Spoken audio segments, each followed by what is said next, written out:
Jaguars 20, Titans 16. The Jaguars are AFC South champions for the 2022 season. A remarkable season for this Jags team that has been well documented. Obviously, they were 3-7, 4 games back of the Titans. Not only do they walk them down and take a 1-game lead in the division going into this game, they finish it off in dramatic fashion with a defensive touchdown with just over 2 minutes to play and just under 3 minutes to play. The only lead of the night. The Jaguars trailed in this game for just over 57 minutes until the Josh Allen fumble return. And now the Jaguars finish the season 9-8. They are the number 4 seed in the AFC playoffs, and they'll host either Baltimore or the LA Chargers next week. Well, JP, not only did they walk down the Titans during the season, they walked them down tonight, right? Just pecking away, never let them get too far out in front. They did have the 10-point lead early on, but in the end, there's so many emotional swings that were happening here in this football game. And we said to each other at one point in the fourth quarter, this feels like a game that if the Jags take the lead, it'll be with seconds left, and they'll have not led the entire game. It was close to that. Yes, it was. It was close to that, but it boils down to 5 words, I think, tonight. It was always the Jags. Just so Tennessee knows that. It was always the Jags, JP. Fred Taylor with us now, pride of the Jaguars running back. He was on the field just moments ago after the Jaguars wrapped up the division. What a scene. It was a nervy game throughout. The Jaguars just couldn't get anything really going on offense, Fred, but boy, they finished it in dramatic fashion. You know what? Let me say this first, Mike, JP. Good to see you guys. Yes, sir. You too. Happy New Year to everybody and everybody that's out there listening. I have not seen that stadium like that ever. Even in my days playing, I've never, maybe showing up to the AFC Championship game, but the end result, I've never seen it. The electricity that was in there, being on that field to close it out and see them kneel out the game, and the fans that stayed and remained and celebrated and that took a part in, just those closing moments, I've never seen that. I felt like I could come out of retirement and carry the rock. They might have needed you tonight. Yeah, I don't know. I don't know. No. If they needed me tonight, we wouldn't be here talking like we're talking now. But congrats to the team, the city of Jacksonville, well-deserved.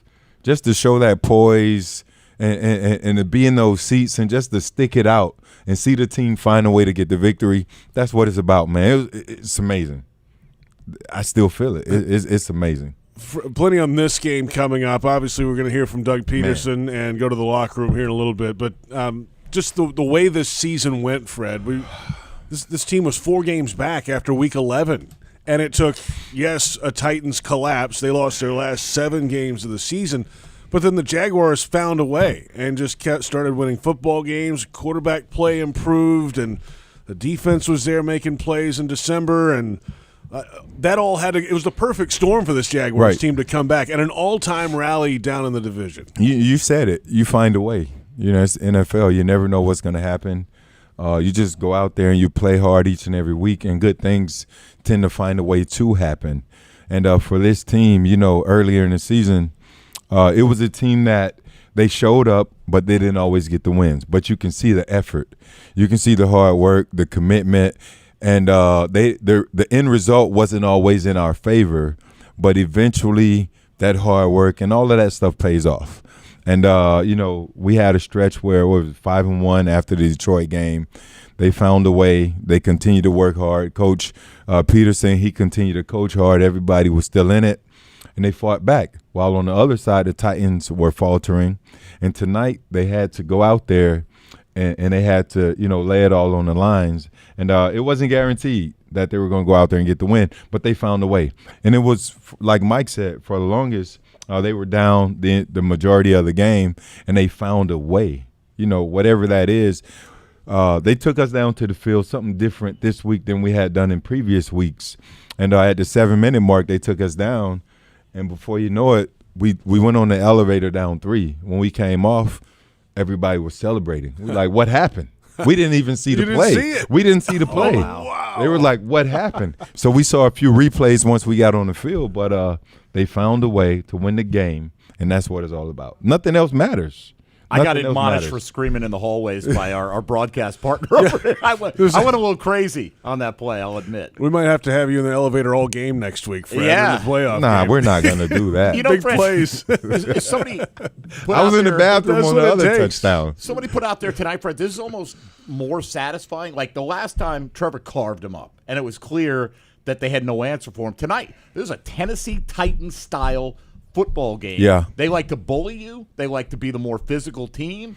They kept it close. They kept it in their style of play, but it was the Jags' defense that made the bully ball plays down the stretch of this Right. game. You know, hats off to the defense. They didn't break. You know, they made Derrick Henry 30 carries, so he had to earn, whatever he got tonight. He really earned it. And really just shouts out to those guys, man. Wasn't a lot of turnovers. You had the one turnover there that Tyson had late. But other than that, it wasn't pretty at all. The Titans came in. They said, look, we're going to use all 4 downs. They executed beautifully on 4th down. Not so much on 3rd down, but on 4th down they were really good. And they say they're going to go out and give it everything they had. They didn't play to lose the game. They said we're going to do whatever it takes to win this game, and they tried to do that. But at the end of the day, man, it was just a beautiful thing to see how we closed it out. Oh, it's great. Yeah, Great yeah. for the fan, like you said. I mean, we could feel it in here, JP. Oh, yeah. Felt it in the pregame, felt it in the key points in the game. Yeah. Hearing those Duval chants. I mean, really, from when you crossed a bridge to get into downtown, whatever time you came down here today, you could feel it. Sensed When it. you Yeah. saw cars early in the parking lot, if you got here really early, you're tailgating, and then it just built up, and then the game, and then the game just finished like it did. So it came through, and what an epic day for the Jaguars organization. They get the 4th division title in franchise history, their 8th playoff appearance in Jaguars history coming up next week. They'll host a playoff game against either Baltimore or the LA Chargers. The Titans finished the season 7-10. They dropped their last 7 games in a row. The Jaguars finished 9-8. They've won their final 5 games. They have a 5-game win streak in a single season for the first time since 2005. And yes, they swept the Tennessee Titans in the process. Plenty more ahead. We're out to Bucky Brooks. We'll get in the locker room. It'll be a fun place tonight. We'll hear from the Jaguars head coach, of course, Doug Peterson, coming up. Jaguars get it done. They are the AFC South champions. Jaguars 20, Titans 16, and this is Jaguars Postgame on Jaguars Radio. Are your heating and cooling costs extremely high? Do you want to extend the lifespan of your heating and cooling system investment? If so, Florida Home Air Conditioning is ready to help you save some money.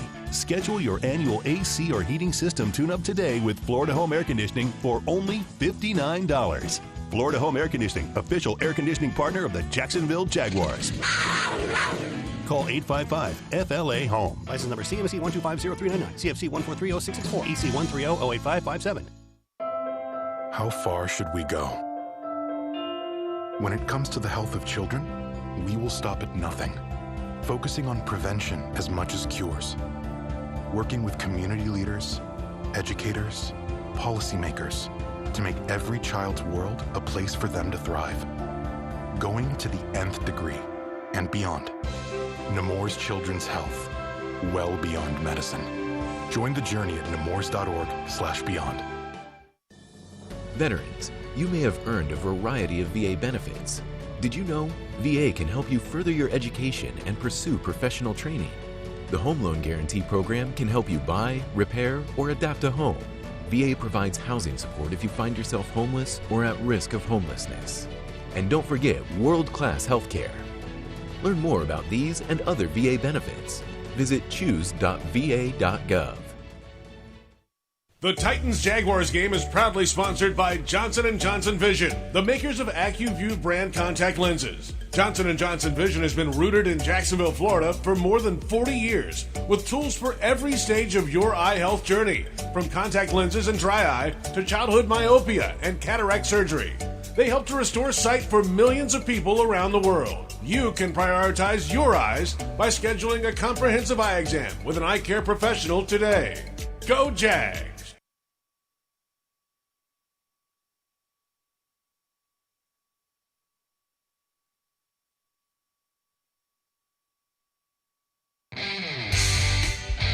Welcome back. It's Jaguars Postgame presented by Florida Home AC. Call Florida Home AC today, official air conditioning partner of the Jacksonville Jaguars. The Jags are AFC South champions. After an epic rally this season, they rallied tonight. They were down 10-0. It was 16-10. It was 16-13. All of a sudden, the Jaguars defense got a takeaway. Josh Allen with a fumble return of 37 yards for the go-ahead and game-winning touchdown with just under 3 minutes to play. 20-16, the final score. The fourth division title in franchise history, 2 of those in the AFC Central, now 2 in the AFC South. The 8th playoff appearance in Jaguars history, the first one, of course, since the 2017 campaign. The 2020 Washington football team is the only other team to make the playoffs after starting 3-7 through 10 games. The Jaguars did that this year. They're now going to the playoffs as well. What a performance this season throughout, certainly in the second half of this Jaguars team. All right, so let's get into the game a little bit more. J.P. Shadrick, Fred Taylor, Mike Dempsey. We're awaiting the locker room. Bucky Brooks standing by. We'll go in there, I'm sure, shortly. It'll be a wild place. Doug Peterson coming up. But, I mean, this it just felt a little nervy early. 3 and outs, start of the game, and then things kind of slowed down early fourth quarter. Neither offense could get anything going, and that's just kind of was the feel of tonight's game. Derrick Henry started rolling it a little bit, 109 yards, but 30 carries tonight, Fred, and averaged 3.6. No, that's a tough day for him. He's a big guy. I don't know when, the last time he had 30 carries, but he had a longer 14. But for the most part, on a consistent effort basis, the defense did a great job. I mean, he came out with 3.6 average. I'm sure that's a win-win. If you go back and talk to the defensive coaches, that's a win-win. The Titans did have success throwing to their tight ends. They didn't throw a lot of shots to their receivers. But, yeah, the defense did a great job tonight. All right, let's go into the locker room. It was always the Jags, said Andrew Wingard, who's with Bucky Brooks. Hey, Wingard, you did it. You coined the phrase, it was always the Jags. Why did you have the confidence that this team could turn it around? I think this team just has faith. And I just said it when we broke it down. It's good to have a general leading the way in Doug Peterson. It's like you go out with so much confidence as a player knowing he's leading the ship, and he's going to get us right. And it's just on us to go out and play. We don't got to do anything more than that.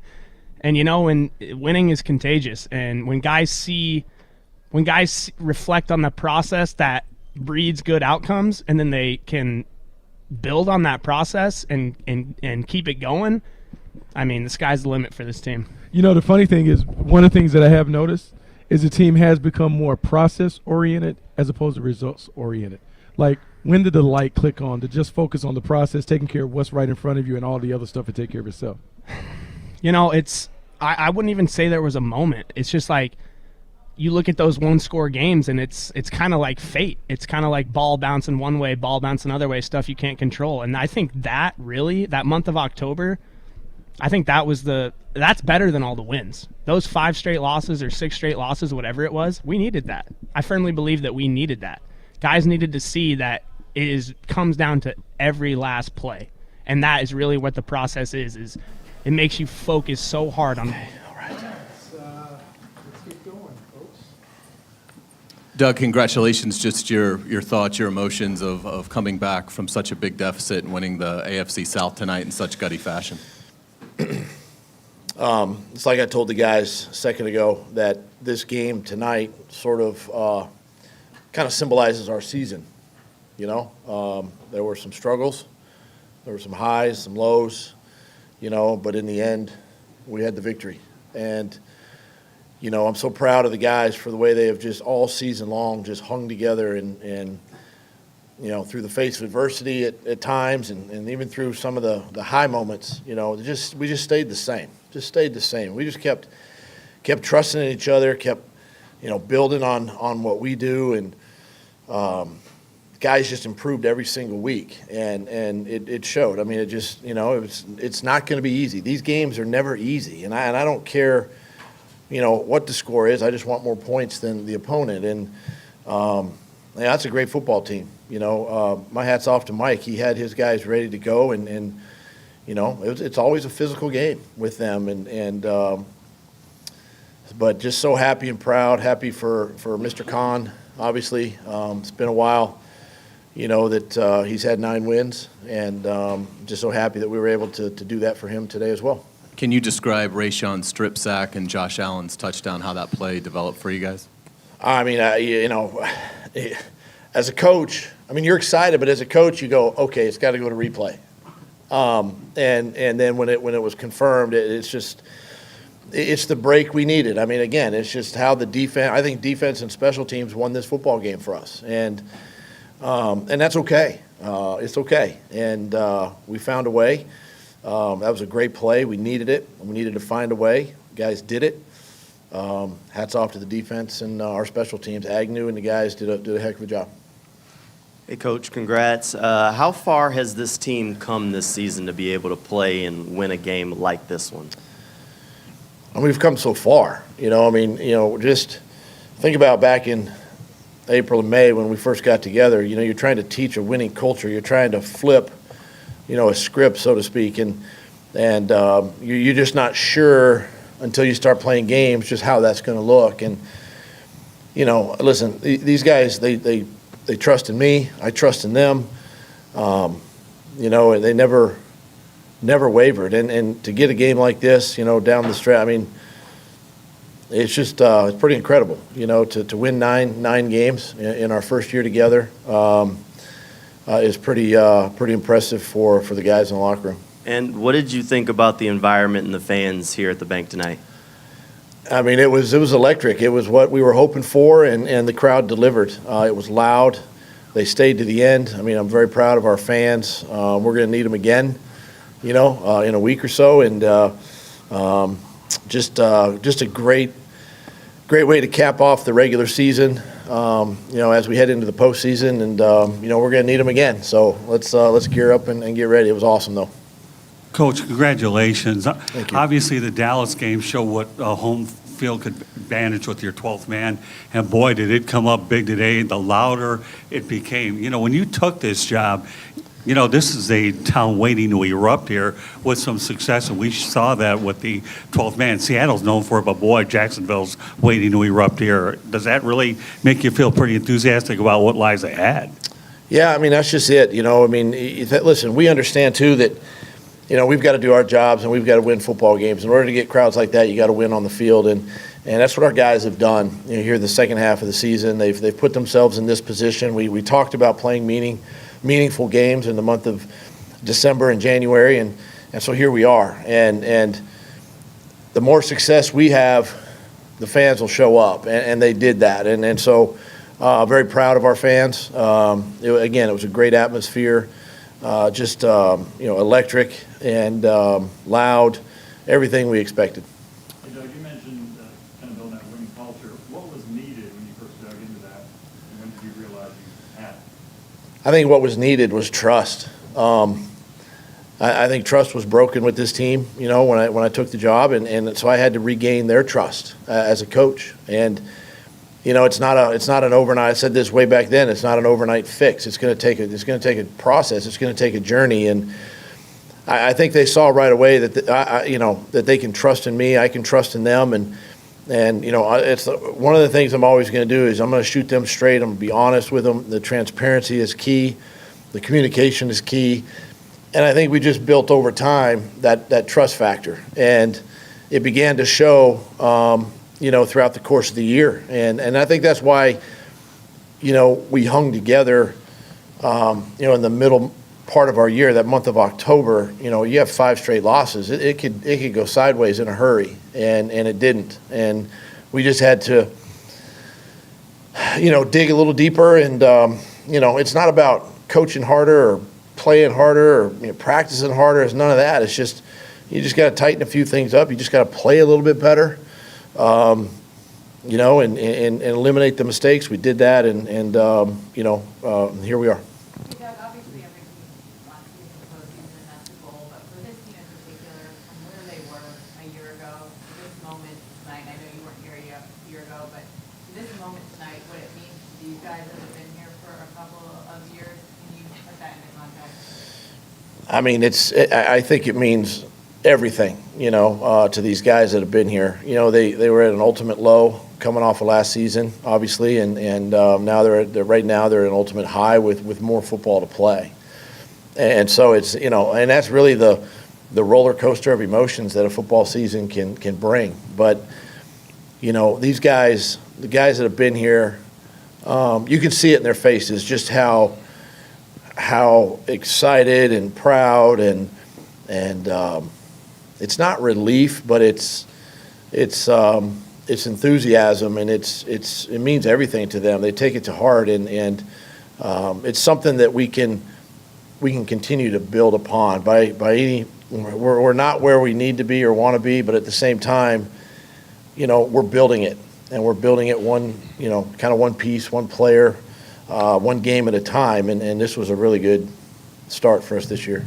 Hey, Doug, you talked about the Josh Allen touchdown, but just how important was that early Tyson Campbell interception, and how much has he grown sort of over the course of the year? Tyson's improved so much through the course of the year, and he's a tough player to throw at and against, and he's so long and athletic, and to make plays like that, I mean that's what great corners in this league do, and he's such a humble kid and just wants to learn and get better, and the way he practices every day. Just a great play, and then it really helped us to at least get 3 points on the board at that time. Bruce Hope, Florida Star newspaper. Coach, you're obviously a Super Bowl winning champion. You know what it takes to win at the highest level in this sport. At what point this season did you start to see your team take that turn or take that proverbial leap? And what in particular did you see that allowed you to know that those changes were happening and you were starting to really make that step forward? It was somewhere in the middle part of the year. It could have been somewhere in that, that Denver, Vegas, sort of, Kansas City sort of stretch of 3 games right in there, middle part of our season where, that's where things could have really gotten out of hand for us. And listen, we just continued to stay disciplined in what we did. And what we were doing, we continued to just build. And listen, we knew that it was going to be about what we did. I mean, when we turn the ball over, that's us. When we don't make tackles, that's us. When we miss field goals, that's us, right? It's about us, and it's always going to be about us. And I think that's when we realized that, hey, we've got a pretty good football team. If we could just eliminate those mistakes, we got into the bye. Obviously you think about go back to the Raider game, you're down 17 points in that game, and there was no flinch. And really at that moment, I think, is when we realized that this football team is a special team. We can make a run at the end of the year and see what happens. Doug, is it more rewarding to win this, considering the hole you guys dug yourself in? Is it more special for you and the players to claw out of that hole to win it like this? It's hard to win in this league, period. It takes a lot going your way, and you cherish every moment you have, because you never know. I mean, we saw it this past week. I mean, you never know when it could be your last coaching day, playing day. It's been a tough week for our team and the rest of the league for what we've seen, what we've witnessed, and obviously the blessing that we're getting every single day with DeMar. So every win is special. It doesn't take away from what our team did this year. I'm just proud of these guys, obviously, to be in this position, to be in the AFC South champion, and just to know the journey that it took us to get here.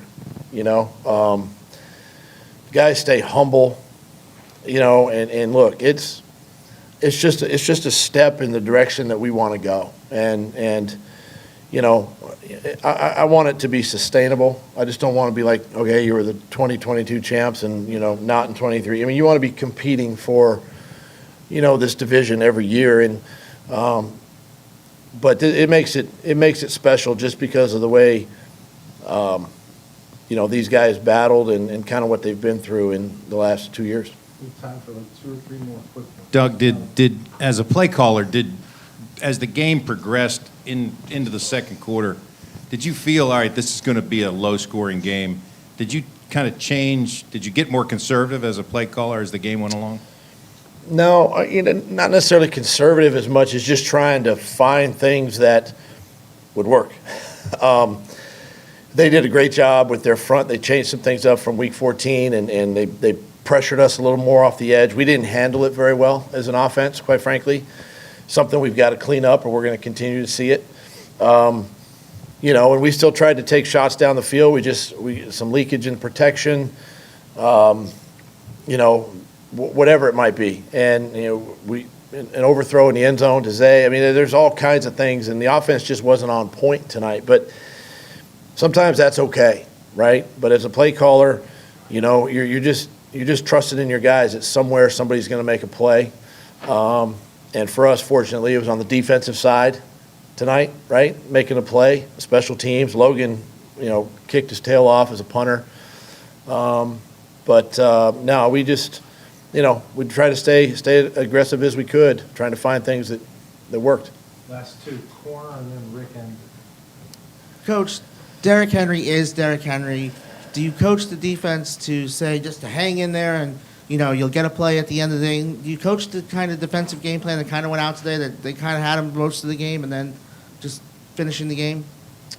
Derrick's a great back.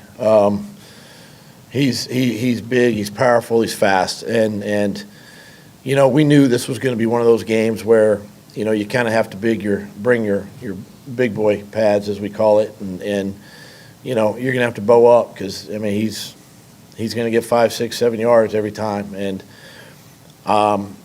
credit to the defense. Kept him, I think, to 3.5 or 3.6 or so yards. And just, you have to commit 11 guys, against a good back like that. And our guys did a nice job. We had an extra D lineman in there, in our game plan this week. And, you're always going to be fighting to the end because that run game that they have can keep you in a lot of ball games.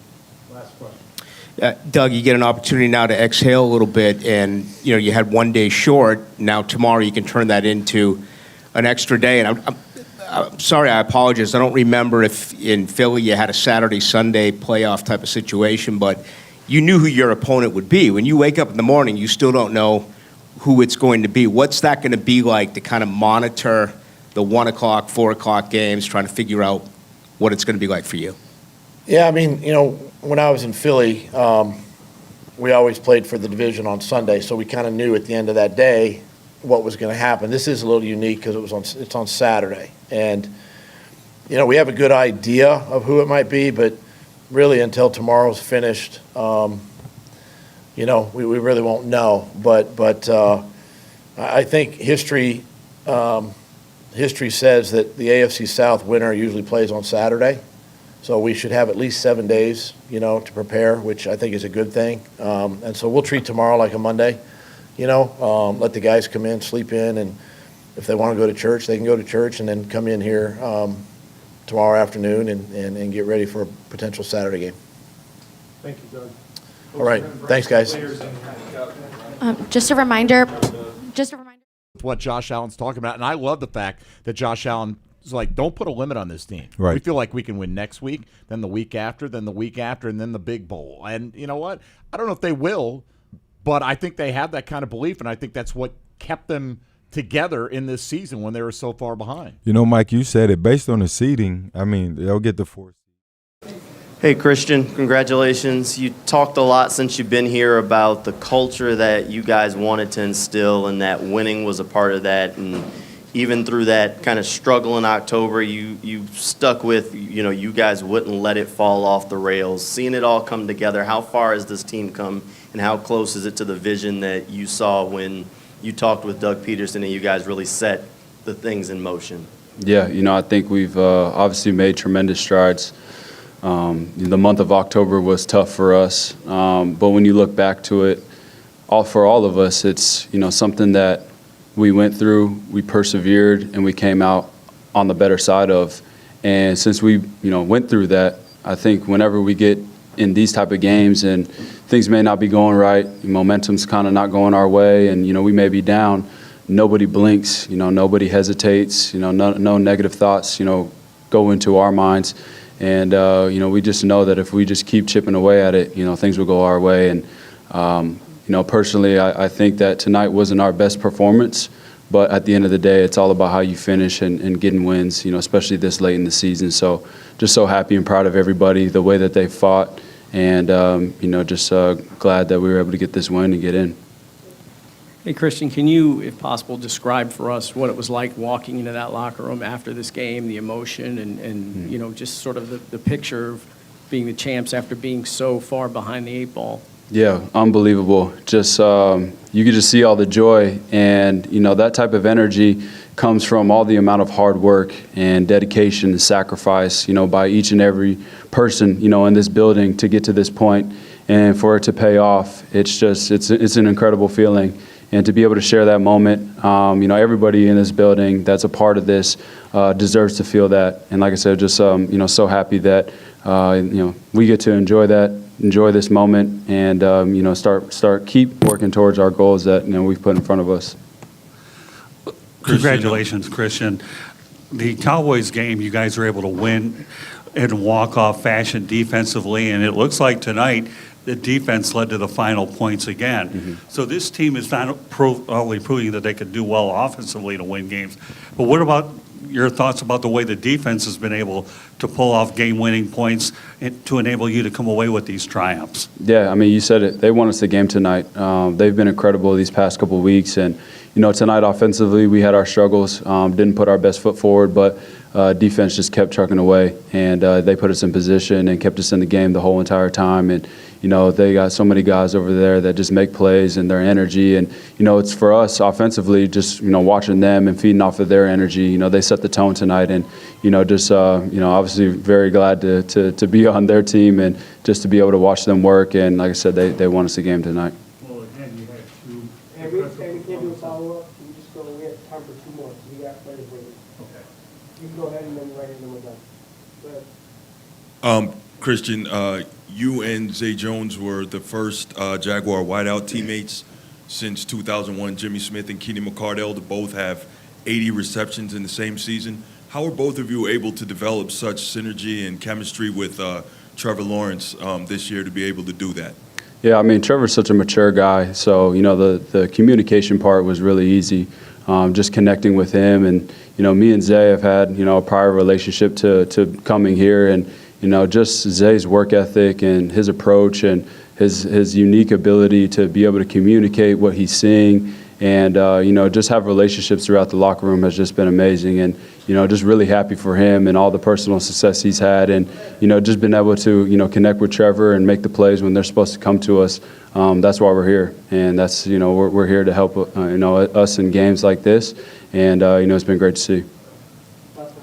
Yeah, Christian, obviously you weren't here last season, but something Doug was talking about when, taking this job was having to kind of rebuild the trust, kind of regain the trust of that locker room, and he feels like that trust has grown from your perspective as a player and one who was on a different team last season. What has Doug or his staff been able to do to cultivate trust and buy-in in the locker room?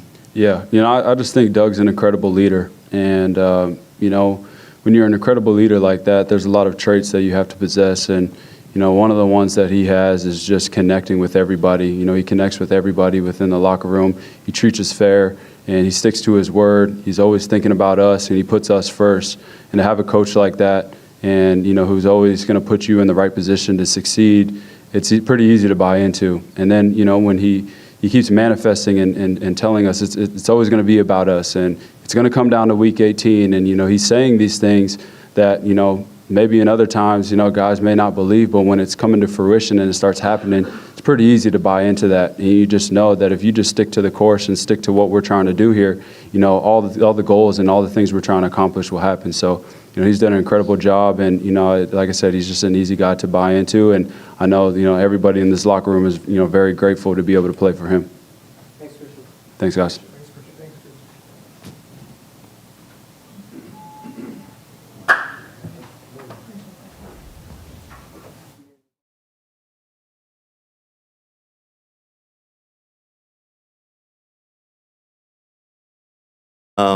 You've been here through the struggles. I don't have to kind of list them off. How much does this moment mean to you? I mean, when you lose for so long, man, it teaches you a little something about opportunities. I think we capitalized on every opportunity that we had, man. I'm blessed. I'm thankful to even be in the position that we are here today. I love my teammates. You know, we are brothers keepers no matter what situation arises. We just play to the clock, hit 0-0-0-0, and we're gonna find a way to be victorious. Josh, even though you rallied from that big deficit, the 2-6 record and stuff, does it still feel a little bit surreal that you're here, you're division champs? No, I think we kind of knew back, like, to be real, like, I think kind of back in training camp, we kind of had this, you know, this type of swag, this type of aura that we was gonna make it far, and you know, we knew those 5 games, that 5-game stretch that we had, we had to find a way to win. And I think we weren't finding those ways to win at that moment. I think they were learning lessons. Like I said, man, when you lose, you find opportunities. And you know, when we put back in that situation again, we capitalized. So we wanted an overtime. You know, we 17 down, 10 down. You know, kept a lead, blowout. So it's like you got to find a way to win. And right now we finding multiple ways to win. And by the end of the day, we just got to get the job done. Josh, when you look at the tape tomorrow, you're gonna see 2 plays that were really milliseconds making difference plays. One on the interception by Tyson Campbell because Arden got in at the last second, got to Dobbs' arm, and of course, Rayshon got there just before his ball was moving forward. And you guys talk all the time. One play, just you know, that's all it takes. So what is it? Does what happened tonight validate what Doug has been preaching all year about staying in there, hanging in there, and just waiting for that big moment? I think the biggest thing we could take away just from those 2 moments is the sense of urgency. We kind of knew how the game was going. You know, they was running the ball, and then they was throwing the ball quick. So if he was going to drop back pass, he's going to get it out quick. So the sense of urgency had to be there. So Arden to go out there and make a play, he's been getting pressure. We've been getting pressure all game. And, you know, that one little second where he held it just a little bit longer, we made a play. Again, with, with Ray, you know, making a play. Sense of urgency. Man, y'all got to watch that tape, man. He cut that corner so clean. I just seen it too, brother. It was clean. But again, sense of urgency. It's the playing for one another. It's to know if he do his part, I'm going to do my part, and we're going to win this game. But I swear, when we came into the halftime, like, we knew we was going to win. Like, it was just something about, we didn't say we were going to win. We talked about we were going to win, but it was just the feel. We was down, but we wasn't out of the fight. We've been in that situation before. We knew what we got to do to win this game. Stop the run, pressure the quarterback, create takeaways. We ended up doing that. We win in the game. On to the next. Got time for 2 more on the back and then Josh, Bruce Hope, Florida Star newspaper. Again, congrats on the win. Congrats on the division. But when you're in a situation like this, like tonight, like the Cowboys game, a few times this season, we've seen the defense really come up big to make plays to win the game. What do you guys tell each other in the huddle to come out here and make that impact play and do what it is you need to do to come out and get that win? Man, we really love each other. Like, we really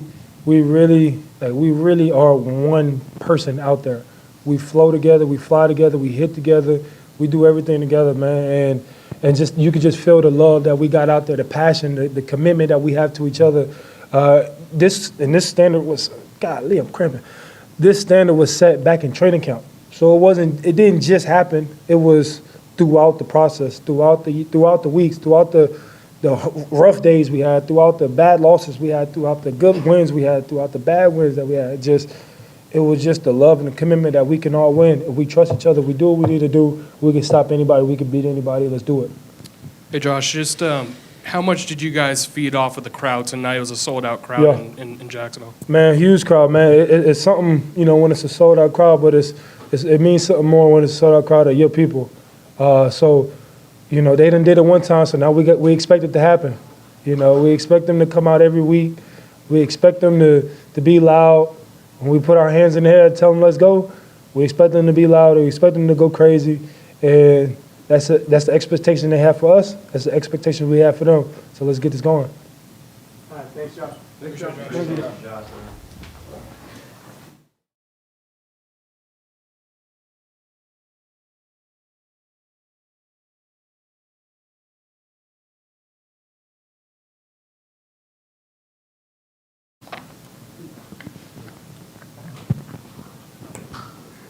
Rayshawn, over here. Congratulations. Thank you.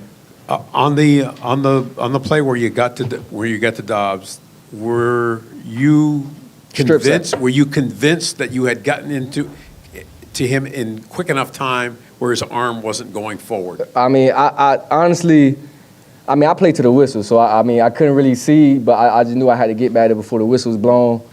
And I got back there. He was still holding the ball. And I said, let's go for the ball, man. I know the sack is already there. I'm back there. The sack is there. Let's be great. Let's make the great play. Let's swat at this ball. And I was fortunate to get it. So. Hey, Rayshawn, congratulations. Can you just talk about the season you're having this year? I mean, you had the pick six against the Cowboys to win the game. You forced the fumble and probably one of the more pivotal plays today that wins this team the AFC South. I mean, what kind of year and impact have you had this year? I mean, I know you wanted to have a big year, but did you envision those kind of impact plays for the team? I envision it, man. That's stuff I just think about all the time. I always dream about making big plays, especially when my number is called. Especially if my coaches have the trust to call my number on the play, I take that very personal. So I would say I'm having a good season, man. And but that's what you're supposed to do when you get brought into a team and supposed to change the culture. You got to be one of those guys, especially if you come in. If they went to go handpick you, you have to be one of the guys that help change the culture. Why didn't this team point fingers at the end of October when it was all falling apart? I mean, as good teams, you're not supposed to point fingers, in my opinion.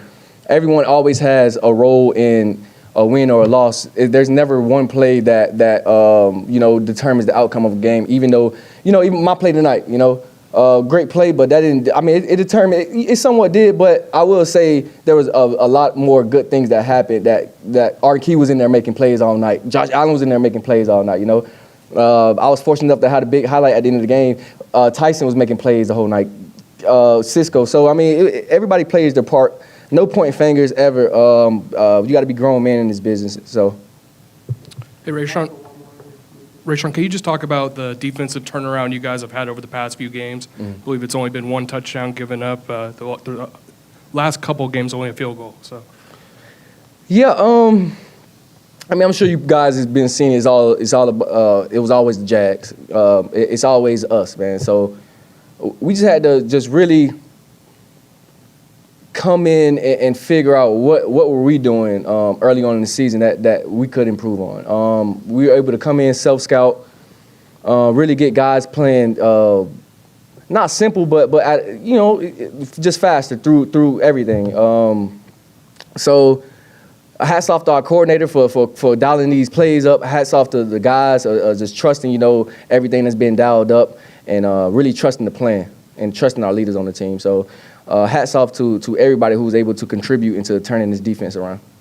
Thanks, Yes, sir. Thank you. Yeah, thank you. Thank you. Yeah, thank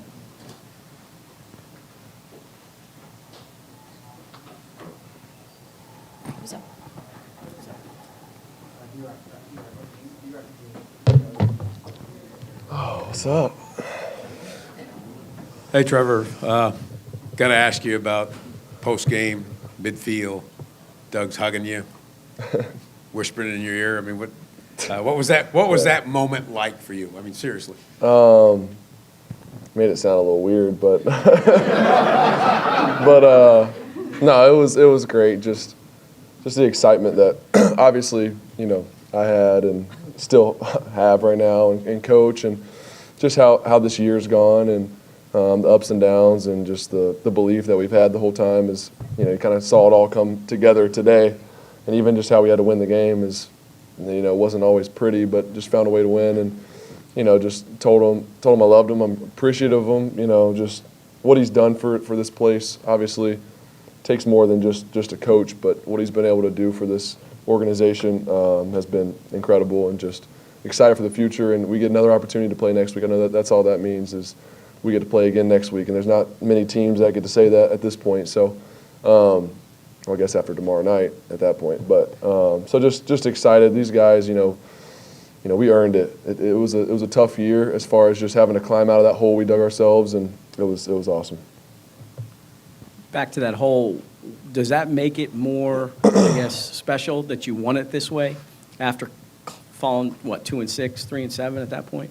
Yeah, just what we had to do to, claw and fight our way back into the hunt and give ourselves a chance to win the division tonight. We had to do a lot. We had to win a ton of games down the stretch, and, we were able to do it. We never lost faith or belief, in ourselves. And really how we got here was just taking it 1 week at a time. And that's the message, especially this week. You only get 1 week at a time. And I think that's exciting for this group because we've been so good at that the last 2 months of just 1 week at a time, just keep putting one foot in front of the other, keep stacking great days, and we gave ourselves a shot, and we went and took it tonight, so it feels really good. Trevor, where were you on Josh's touchdown, and emotionally, where were you at that point? I was sitting there really getting ready for, thinking they're going to punt it, we're going to get the ball back, and just getting ready to have to go win the game, our offense, to go down the field and go score to win the game. So I was just kind of getting my mind right, thinking about that. And then, I think I was looking at that play when it happened. I saw Rayshawn coming off the edge, and just honestly, just jaw dropped, was kind of speechless, just defense bowed up. And we're in it together, and it's us. It's all about everyone. It's not about one specific guy, one side of the ball, but defense won us the game tonight. And I think everybody saw that. Offensively, we struggled at times. Didn't really get in a great rhythm. It was here and there. We made some plays, and but we gotta play better to give us a shot every week. But our defense, that's what good teams do, though. You're not always going to be clicking on all cylinders, and our defense really had our back tonight, and they've been flying around playing great. So it's fun to watch. We got tomorrow. We got Tyson coming in here in a second. Trevor, with what last year was, does that make being at this moment that much more special? Definitely. I just think this whole journey, from where we were to where we are now, and to earn this opportunity to go play in the playoffs, it's special. And you ask a lot of guys that have played for, 5, 6, 7, 8+ years, and a lot of guys have only been in the playoffs, once, twice, 3 times in their career. So it's just, when you think about that too, it really puts it into perspective that it's not easy to win in this league, and especially to do what we've been able to do the past 5 games and give ourselves a chance. That's really hard to do. So I'm just proud of the team, of the staff, just everybody, all the work that's been put in to be here. It's taken a lot of work, and it's going to take more to keep going, and we're excited for that and ready for it. But, yeah, it makes it special for sure. Bruce Hope, Florida Star newspaper. Trevor, I know you probably haven't had an opportunity to really give this too much thought yet, but you've played in a lot of high-level, high-leverage football games in your life so far. Now you're on to the playoffs in the NFL, probably the highest yet. Where are your thoughts on that? Kind of how do you feel about, stepping into the arena for another really huge opportunity? I'm excited just, for this team to get that opportunity to continue to show who we are, and just, like I said, just to get a chance to play again. The field gets whittled down next week, and get a shot to play. Whoever it is going to be a good team coming in here. So just excited for that, and like you said, played in big games, and so it'll be a good challenge for us. But I'm really excited just to get another opportunity, and we got a lot of stuff, like I said, to clean up, and definitely didn't play anywhere close to our best ball, especially offensively tonight. So I'm excited to kind of watch the tape and get back to it and clean up some things. Trevor, you've played in a lot of big games before, big atmospheres. What did tonight, what the fans showed you, just how they filled everything out, what did that kind of tell you about the fan base here? It says a lot, just how the fans have rallied around us this year as this season's gone on, and, obviously late in the year, like we've been playing, and to see the stadium packed tonight was awesome. One of the best game environments I've been in, honestly. So it was special. They were loud all game. It's really, really cool. It's a cool experience that I'll always remember that. So hopefully we'll do the same thing next week. We're going to need it, so it'll be fun. Thank you all. Awesome. Thank you all. Appreciate it, Trevor. Thanks, Trevor. Thank you. The Jaguars, time of possession in favor of Tennessee heavily. They held it for 36 minutes, 12 seconds.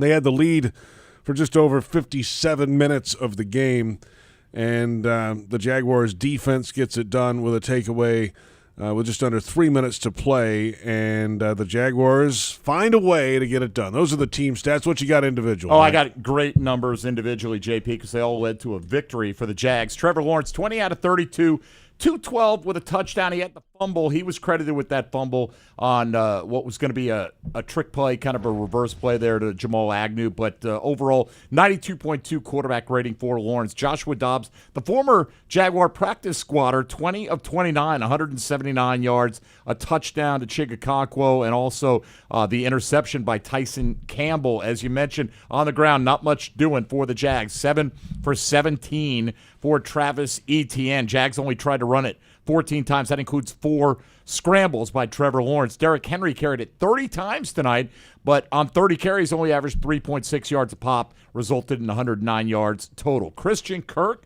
kind of quiet, maybe the third leading receiver when they played up in Nashville earlier this year. Not so quiet tonight. 8 targets, caught 6 for 99 yards and a score. He was clearly the go-to guy, as nobody else for the Jaguars cracked 30 receiving yards in the game. Okonkwo had the touchdown for Tennessee, led the way with 3 catches for 42 yards. Robert Woods had 40 on 4 catches. But really where the Jaguars shined tonight was on defense. Foye Oluokun, no surprise that he led the way in tackles, 8 solos, 5 assists. He had a sack. He had a pass breakup as well. Josh Allen, I think, will retroactively be credited with a sack when he popped the ball out of Dobbs' hands and he kind of caught it. That is a forced fumble. Josh Allen, of course, had the return touchdown that was forced on the Rayshawn Jenkins sack. The Jags overall tonight, 4 sacks. Corey Peters, I thought, showed up and played well tonight with a half sack. 7 total tackles for Peters out there. Adam Gotsis had a half sack. Roy Robertson-Harris had a sack. And the Jags defense collectively was able to hit Joshua Dobbs 13 times on a night where he only had 29 dropbacks. And you know it's going to be a Derrick Henry heavy night. You know you're stacking the box, Fred, to make sure that number 22 doesn't take over this football game. I thought the Jaguars' pass rush really started to show up as the game moved along. And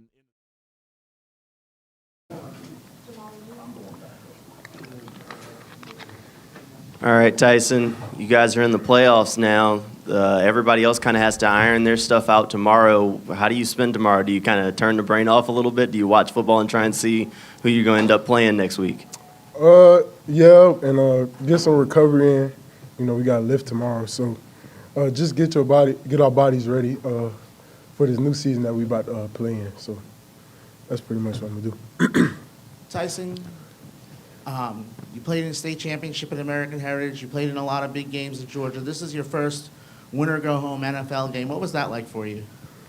Man, like I told Fred and them, it was like, I thought I was in Sanford Stadium when I came out there. You know, the crowd was just jumping, and they was giving us a lot of energy. So, you know, I appreciate, you know, the crowd that came today. They were a big part of us winning this game. Tyson, having been here last year, does that make this extra sweet for the guys that were in this locker room, went through everything last year? Yeah, it definitely does. Just to see all the work we put in and the faith we had in one another and faith that we had in the process, and just to see it all unfold and to be in this position is a tremendous blessing. And we're hungry for more. So, you know, we're excited about it, but, you know, we got a big, you know, challenge next week. And speaking of hungry, I'd be remiss if I didn't ask, Chick-fil-A, is it closed on Saturday? Yeah, they weren't open today. I think it was like something went wrong with corporate, so they closed it today too. So, rock on. Yeah. Tyson, over here on the interception, it looked like initially like Burks had a step on you going down the left sideline. How quickly did you start to realize that the ball was going to be underthrown? Yeah, I was looking at the ball the whole time, and once I saw the ball was underthrown, I began to slow down and play the ball. Were you initially afraid that you were going to get beat and it was going to be an 80-yard touchdown? Or No, he ain't going to outrun me. He didn't what? He's not going to outrun me. Okay. Yeah, so.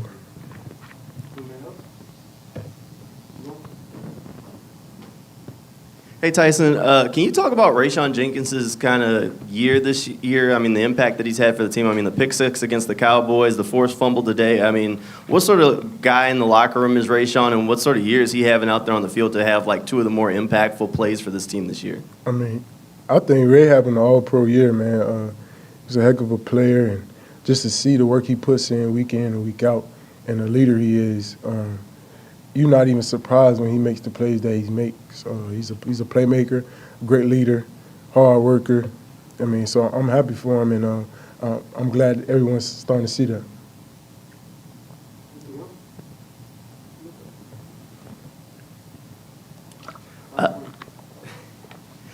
Tyson, the defense has really kind of been a turnover magnet all season long. And in a game like this one, you guys come up with the turnover that really is the tide of this game. You've been on some good football teams. Good football teams just tend to find a way to win games. To be able to win a game like this one, how far has this team come? And, I mean, what kind of does it tell you just how good this team can be?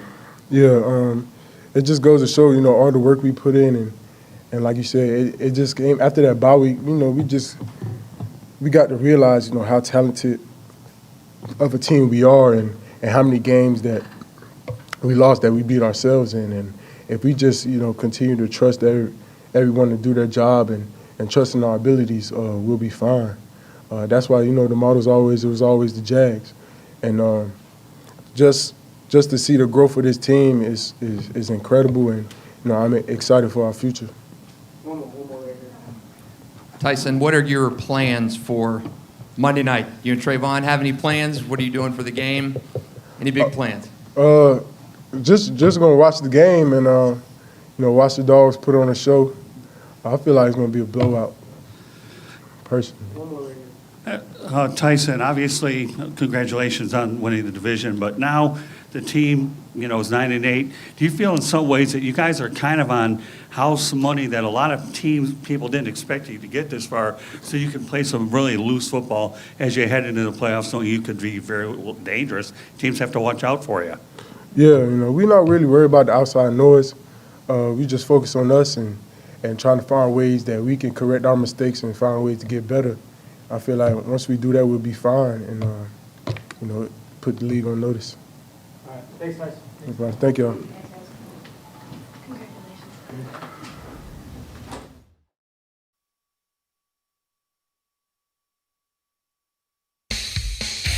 Jaguars postgame presented by Florida Home AC. Call Florida Home AC today, official air conditioning partner of the Jacksonville Jaguars. J.P. Shadrick, Mike Dempsey, Fred Taylor. Jags win it 20-16 over the Titans. The Jaguars are AFC South champions, fourth division title in franchise history. And time now for the Jaguars Radio Network Player of the Game voting. I get a vote, Mike gets a vote, Fred gets a vote. What you got, Mike? Well, boy, this is really tough. Right, yeah. I really think there are a lot of good candidates. I'm running the Twitter poll right now to see what Jaguar fans think. I really am, and there's two strong candidates. I'm not going with the guy that has the most votes right now. I'm going to go with Josh Allen, and again, I do think he'll ultimately be credited with a sack on that play. But scoop and score, had to have it. It's no guarantee the way the Jaguars offense performed tonight that if he gets stopped anywhere short of the end zone, that they're not settling for a field goal there. So, like you mentioned, JP, several times, really the last part of the season, he kind of turned his season around, and he's, providing a ton of leadership and all that stuff. But tonight he provided great play on the field, tackling Derrick Henry, but the, scoop and score, had to have it, clinched the AFC South title. We'll go with Josh Allen on my end. Fred? All right, I just want to give an honorable mention really quick to the guitarist. Okay. The guy who he rocked the national anthem, man. Shout out to him. But he didn't get dirty tonight, so he doesn't get a vote for that. I'm going to go with Mike and go with Josh Allen, man, and just, nullify your vote, JP. Yeah, well, it doesn't matter. Unanimous anyway. Yeah, well, here we go. Josh Allen, Jaguars Network Player of the Game. Yeah. Yeah, he had an amazing game. What did he have, Fred? He had an amazing game. Well, read some stats. What did he have? Everything Mike said, man. Here's what he had that in a touchdown. I thought Look, that's all that matters. He found a way to get us the victory, man, and the reason we're all smiles here tonight, that's what matters most. To make JP happy, he had 6 tackles, 4 solos, what should be credited as a sack, forced fumble on that play, 2 quarterback hits, scoop and score, game-winning touchdown. Right. And by the way, honorable mention for the interior defensive linemen. Peters, Hamilton, getting it done against the run. Peters 7 tackles, Hamilton 6. Those guys were studs up front. You know who the fans voted for in my poll? Rayshawn Jenkins is the leading vote getter there. Rayshawn, same deal. 4 solos, 7 total, had the sack, forced fumble that led to the touchdown, and had a pass breakup as well. So Josh Allen is the Jaguars Radio Network player of the game. If you're looking for the MVP of the truck game, then look no further than Ford F-150, loaded with impressive capabilities and designed to dominate work, play, and everything in between. This truck makes tough look easy. Your local Ford dealer, proud partner of the Jacksonville Jaguars. Baptist Health Injury Report when we return. Jaguars are division champions. A 20-16 win over the Titans gets it done in Week 18. The Jaguars will host a playoff game next week. This is Jaguars Postgame on Jaguars Radio.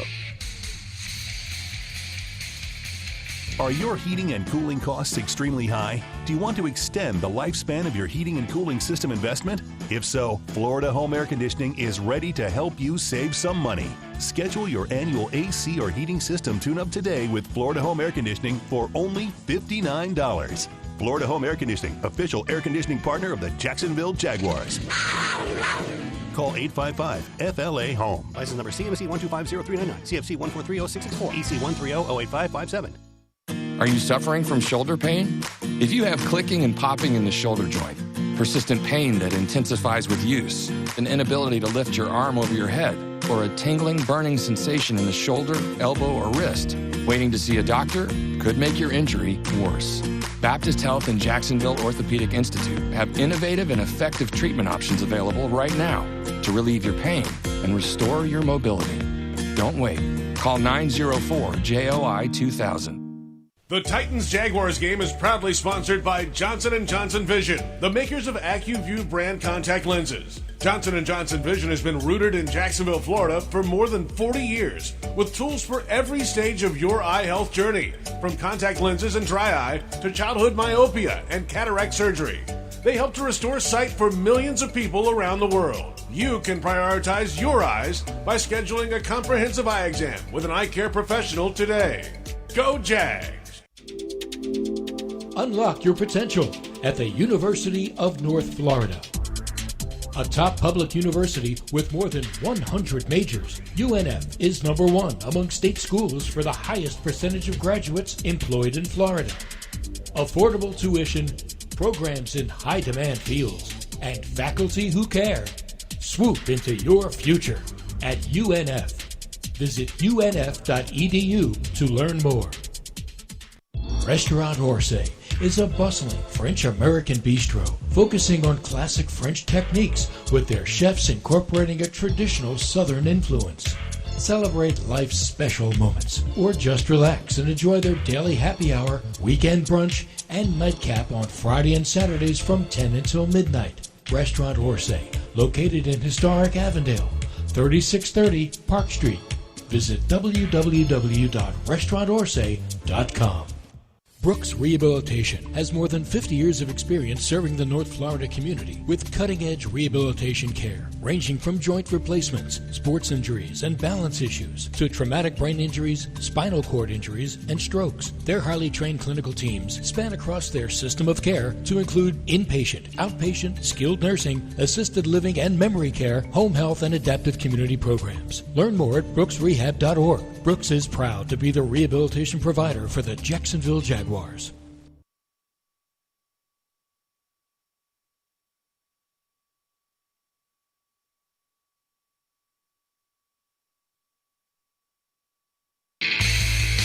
Welcome back. It's Jaguars Postgame presented by Florida Home AC. Jaguars, the AFC South champions after a win over the Tennessee Titans. And time now for the Baptist Health Injury Report. Baptist Health, changing healthcare for good.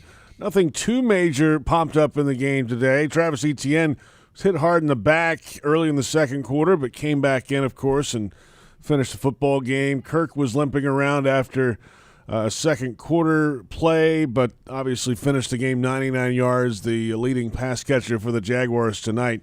The Jags entered this game with 7 players questionable for the game, including Trevor Lawrence.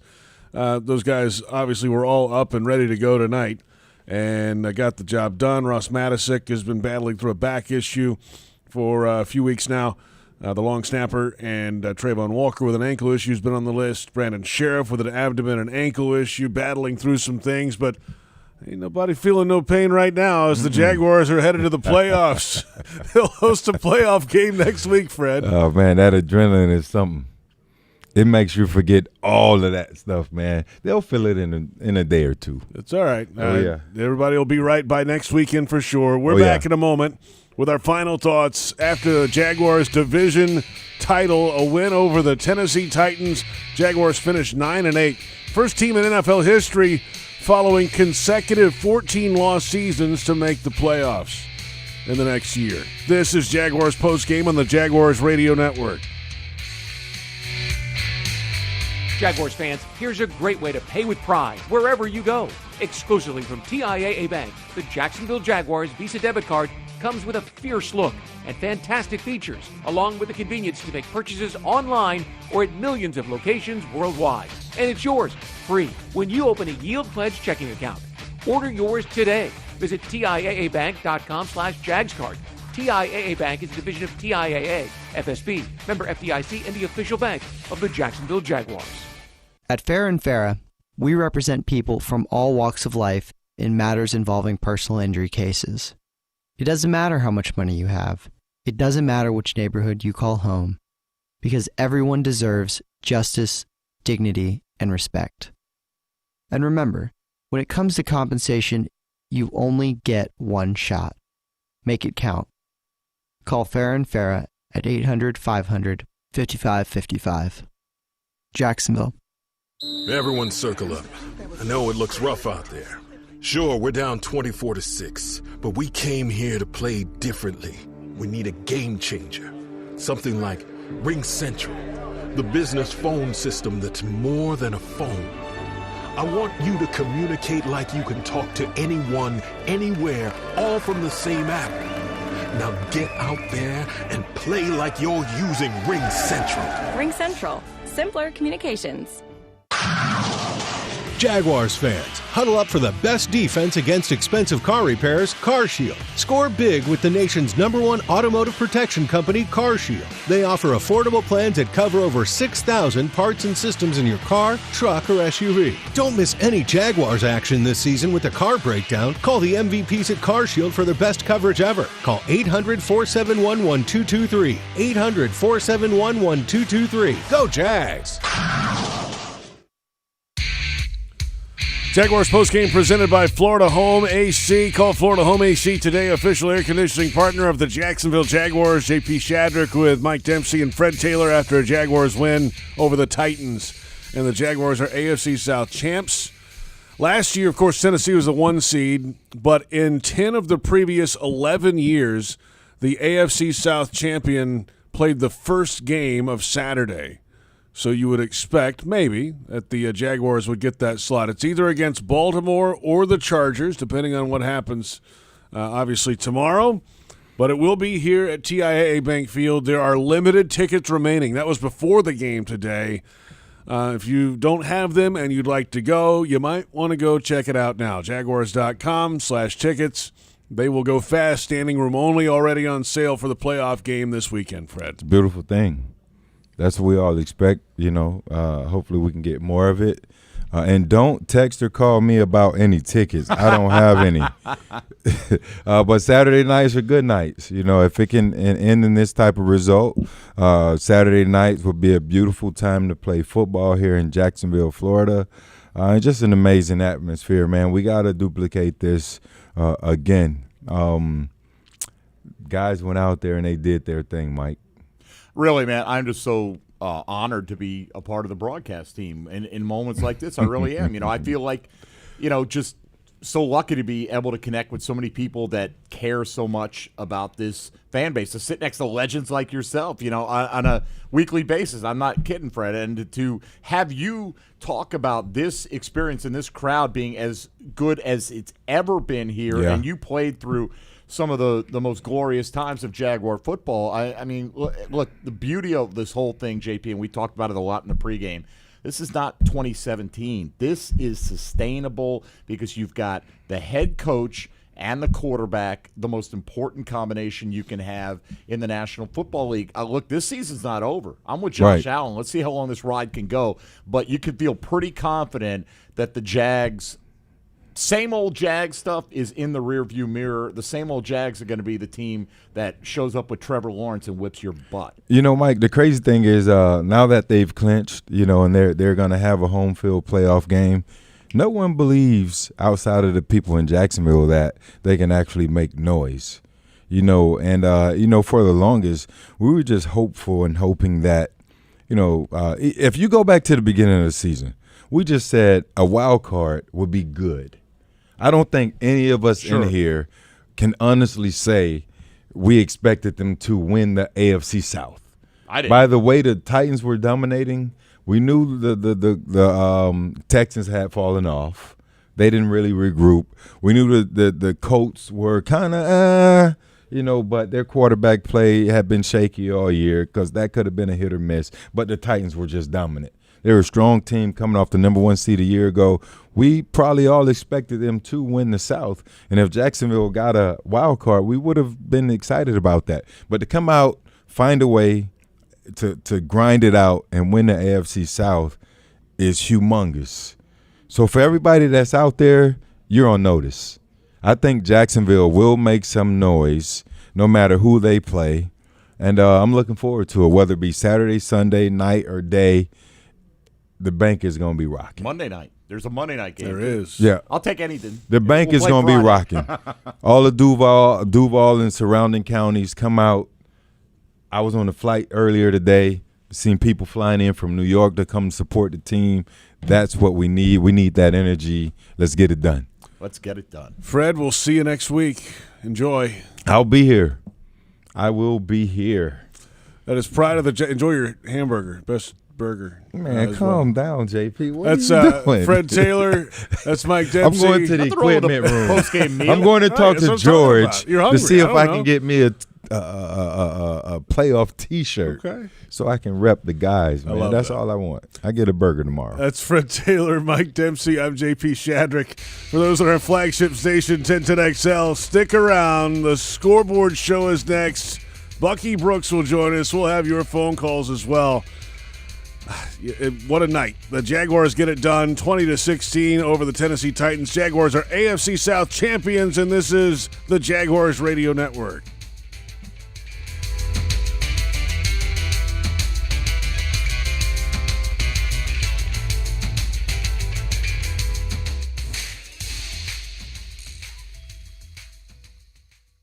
The Jaguars are future-focused. Welcome to the Jaguars Scoreboard Show. This is your chance, Jaguars fans, to sound off about today's game. The Jaguars Scoreboard Show is brought to you by Farah and Farah, Baptist Health, and by TIAA Bank. Now, waiting to hear from you. Here are Mike Dempsey, Bucky Brooks, and J.P. Shadrick. Welcome in. It's the Scoreboard Show. Jaguars are the division champions after a 20-16 win over the Tennessee Titans. J.P. Shadrick, Mike Dempsey, Bucky Brooks is somewhere nearby. Maybe we'll try to get him in here. It's been busy since the game, of course. Jaguars rally, and they get a defensive score inside 3 minutes to play fourth quarter for their only lead of the game. They had trailed for 57 minutes of the game and somehow find a way. Oh, boy, did they ever, JP. And, usually Scoreboard refers to the score of today's game, and it does. But Scoreboard also refers to 9-8, division champions, Titans, losers of 7 straight, Jaguars sweep them, 7-10, go home, make all the excuses you want as the fans of the Titans are just crying in their beer on social media. I just think it's fantastic. Yeah, you know what? Are we celebrating like crazy over a 9-8 season in AFC South title? You're darn right we are. Are you kidding me? We've had the number one pick in the draft around these parts 2 years running, JP, and then to turn around and do that and win the division, as you mentioned earlier, third team since the merger that were able to pull that off. And the other teams that did that, why did they do that? The 2004 Chargers, they got Phillip Rivers, right?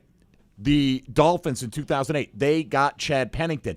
It was quarterback upgrade. Well, Trevor Lawrence took his rookie season and put that in the rearview mirror this year, basically flipped his stats around.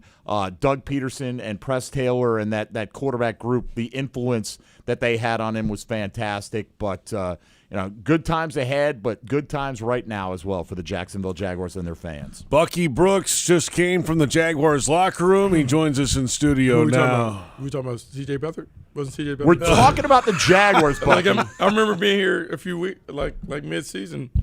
We were talking about C.J. Beathard should spell. We might not have been, but certain callers may have been. Yeah, not we. No. There was a couple of calls. Well, Bucky, the question is, did Trevor getting to watch Beathard play about a half last week, did that propel the Jags to the AFC South title? No, man, look, it's so great. The points that you make about the quarterback is everything. You have to have that piece of the puzzle to be able to win.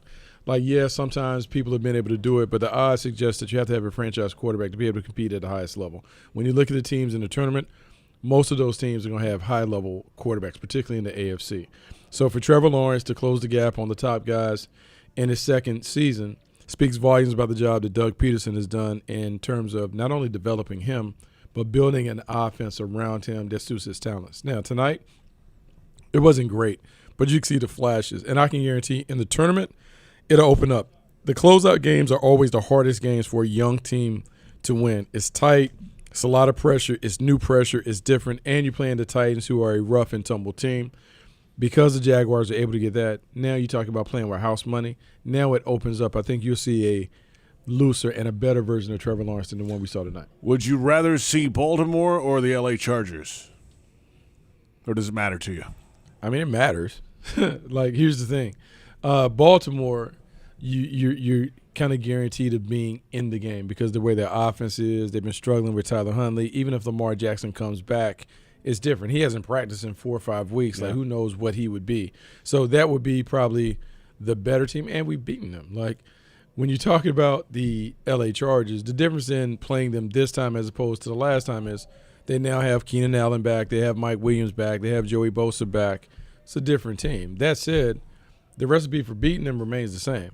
You want to beat them up. And I don't know if they can change their stripes coming over to the East Coast and say, we're going to be a physical team, despite Brandon Staley talking about his team being a physical team. They're not a physical team. I think as well with the way the NFL decided to do some of the coin flip stuff, Cincinnati's more motivated to play than they otherwise would have been. I think it's uphill for the Ravens, who are not even sure Tyler Huntley can play tomorrow, right? So, either way, they would have to win. Chargers then would have to lose to flip around, and I think it's overwhelmingly likely we're going to get L.A. once again. Well, I'm hoping the thing about L.A., if L.A. comes, I'm hoping it becomes a primetime game because now you get the opportunity to showcase 2 young quarterbacks. That'd be nice. I would love to have that same kind of atmosphere, a night game, playing here against the Chargers on a short week. It'd be a lot of fun. And so we'll see what it looks like. The one thing that the Jaguars do know is they can beat them.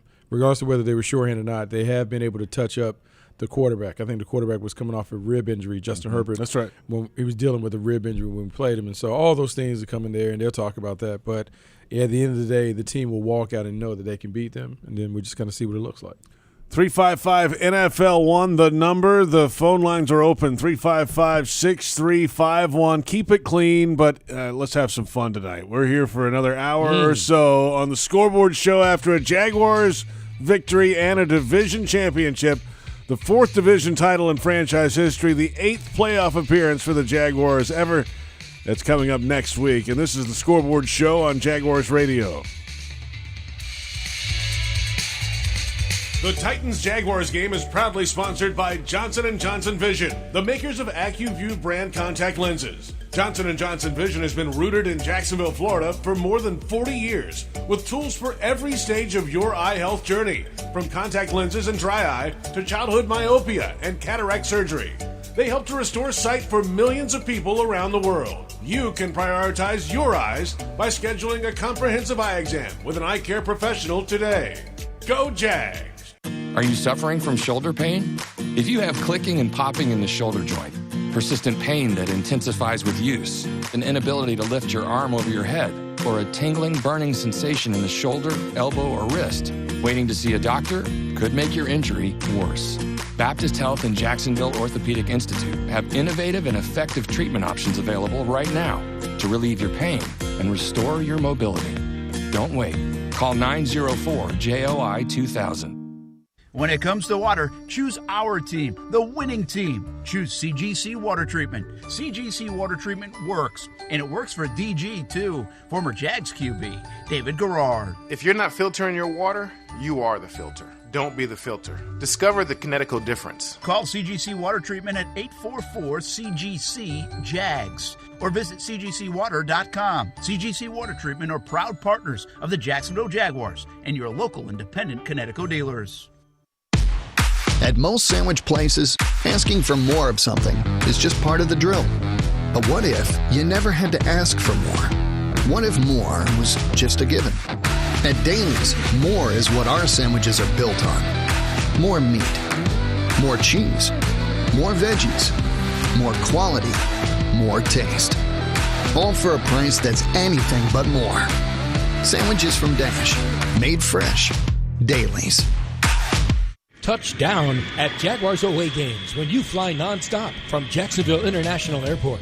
Join the Jaguars in D.C., Los Angeles. Watch them win in Philly, Indy, Detroit, Nashville, New York, and Houston. When you fly nonstop from Jax, on airport parking will punt the stress from your travel itinerary. Garage facilities offer defensive coverage from the weather and are a 50-yard dash from the terminal. Economy parking is just $6 a day. To learn more about nonstop flights and on-airport parking, visit flyjax.com. Hey Jaguars fans, are you tired of being late to the game because you're stuck in traffic or circling the lot looking for a place to park? Well, join the thousands of other Jags fans who already know the smartest way to get to TIAA Bank Field is on the JTA Game Day Express. Shuttles run from 4 convenient locations around Jacksonville, including the Kings Avenue parking garage on the South Bank. Tickets start at just $10 and are available exclusively on the Token Transit mobile app. The JTA Game Day Express. It's like winning before the game even starts.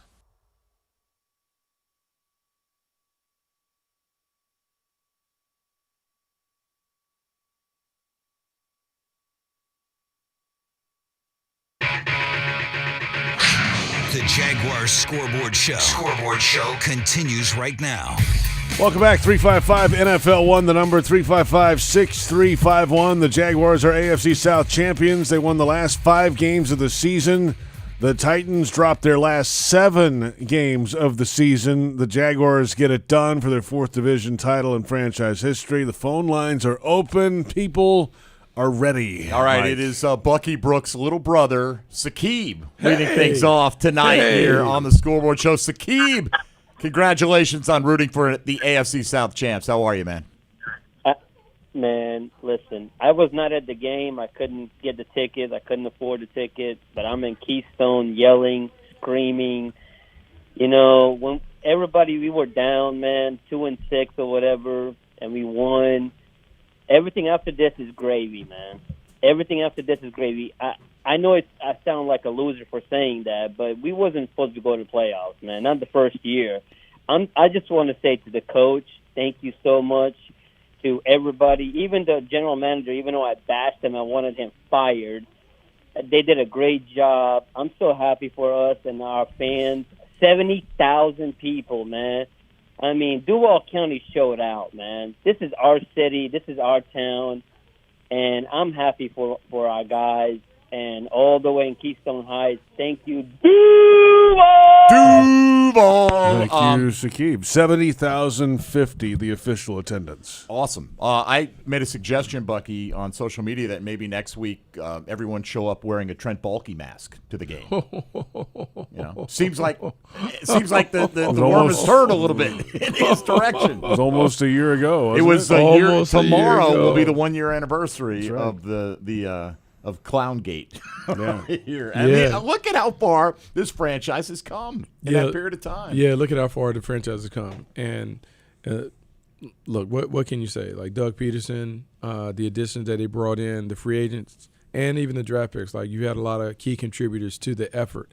I think the main thing, though, in listening to the players have all talked about the importance of having a field general, and that field general is Doug Peterson. And then Doug Peterson talked about, like, hey, the team needed to be led. They needed to have people that encouraged them and inspired them and taught them how to play the game and play the game the right way. And so when you see the trust that has really been built from coach to player, player to player, coach to coach, there's a reason for the team's success. And so the vibe is good. You can feel the vibe. You can feel the energy. And now finally having the fans kind of come back, that was the missing piece. And that happened tonight because it was electric on the field. It was bananas being in the stadium. Like, that is how it should be. And I think the playoff game next week will be even more raucous. Let's bring it, man. We've always thought if you win, they'll show up because they'd proven to do it in the past. Mm-hmm. And this is proof of it tonight. All right, Sakib, thank you for getting us started. Let's go to Greg on the north side next up here on the Scoreboard Show. How you doing, Greg? Hey, guys. I just got home. I'm a little bit hoarse because I was shouting at the game so much. Man, it was just amazing. It was awesome. I actually brought a sign to the game that said, "Hey, Titans, we want to make sure you're watching the playoffs from your home. Thanks, the Jags." And I'm just glad we were able to make that happen. It was awesome. I cannot describe the feeling. Been there for over 20 years as a season ticket holder, and it is finally nice to see that our dedication's paying off. Absolutely. Yeah, I mean it's awesome. You know, for the long-term Jag fans, Buck, you remember, we all know the story of the 99 season, right? You're that close, and you got it at home to go to the Super Bowl.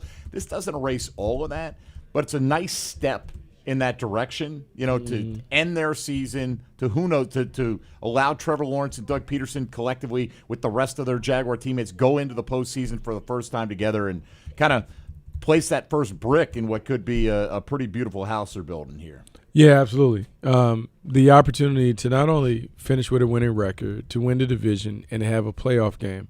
You talk about setting a foundation for what could be a sustainable winning program. Those are the things that you want in year one.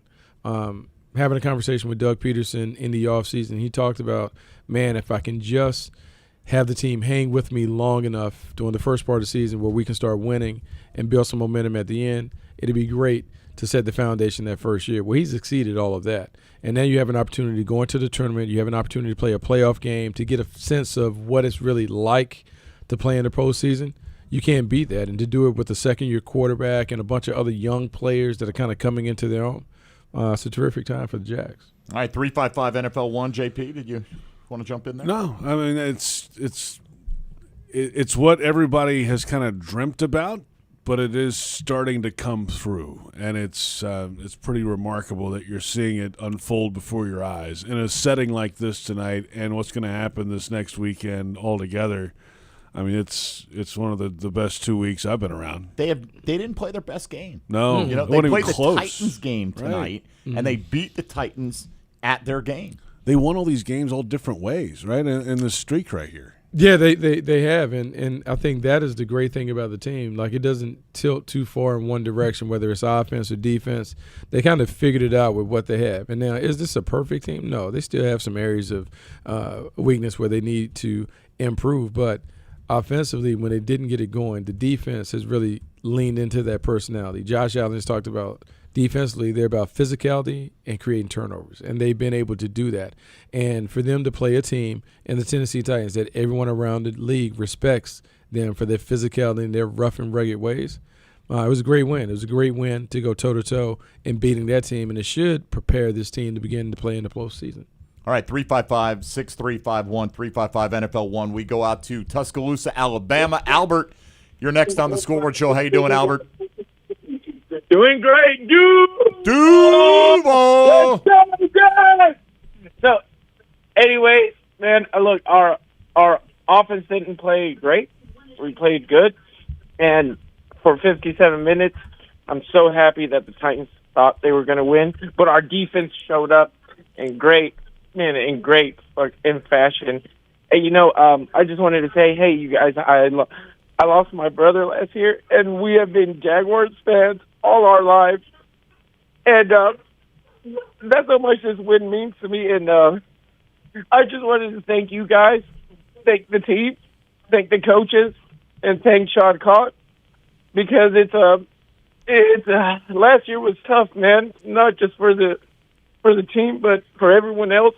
And the fans showed up this week, and we're going to show up next week, and we're going to win, and we're going to go all the way to the championship. Duval! Thank you, guys. Please thank Sean Cott for me, guys. Thank you. All That's how right. much this win means to me. Thank you, guys. Albert, we appreciate it. So sorry about the loss of your brother. We should mention as well, Uche Nwaneri predicted that this team was going to win the AFC South. Uche, who was a 7-year Jacksonville Jaguar, very well regarded by the fan base. Bucky, he stayed in constant touch with them on social media, really was a part of the fabric of Jaguar fandom. We lost him at the age of 38. So let's not forget him. And this win, I think, means a lot for every guy who's ever put on the uniform, to see the Jags getting back to where we like them to be. Well, I mean, yeah, it does mean a lot. I mean, it means a lot, like having participated here in the mid-'90s and been on part of that 96 run and all that other stuff. Like, it's one of the few times that we've been able to really be excited about the Jags and what the Jags have been. Like, all of us love the Jags and we love Duval and all the things that it represents, but we haven't had enough to really get excited about. And so to walk into the stadium, to see it packed, like to see it packed in pregame, to see not only the lower bowl packed with fans, but to see them packed with fans in teal. That's different because sometimes you see other teams and all that, but, man, it was clear. The towels are waving. And at the beginning of the game, when the pyro was going off, the electric rendition of the national anthem, and you just kind of look around and you see all of that, that's what you want. And so the good thing about it is when you go to the postseason, man, it escalates even more. So it should be a better environment even next week. 355 NFL 1, the number 355-6351. More of your calls when we return. It's the Scoreboard Show on Jaguars Radio. Are you suffering from shoulder pain? If you have clicking and popping in the shoulder joint, persistent pain that intensifies with use, an inability to lift your arm over your head, or a tingling, burning sensation in the shoulder, elbow, or wrist, waiting to see a doctor could make your injury worse. Baptist Health and Jacksonville Orthopedic Institute have innovative and effective treatment options available right now to relieve your pain and restore your mobility. Don't wait. Call 904-JOI-2000. Your hometown gate now has more ways to save. Introducing My Gate Rewards, a new loyalty program with member-exclusive savings and fuel discounts. Earn points on in-store purchases, take advantage of special offers, and save on products you love. Score free coffee, fountain drinks, pizza, and soft serve with Gates Frequent Shopper Clubs. Then use your points on savings at the pump. Download the My Gate Rewards app in the App Store today or ask a store associate for more information. Go from good to Gate. Committed to the team. Committed to the mission. At Navy Mutual, we're committed to providing high-quality life insurance to members of the military and their families. So our policies have no fine print and no military service restrictions. We don't work on commission. We're nonprofit, so we pass the savings along to our members. Because at Navy Mutual, our highest commitment is to you. Visit NavyMutual.org. Navy Mutual, ensuring those who serve. Restaurant Orsay is a bustling French-American bistro focusing on classic French techniques with their chefs incorporating a traditional Southern influence. Celebrate life's special moments or just relax and enjoy their daily happy hour, weekend brunch, and nightcap on Friday and Saturdays from 10 until midnight. Restaurant Orsay, located in historic Avondale, 3630 Park Street.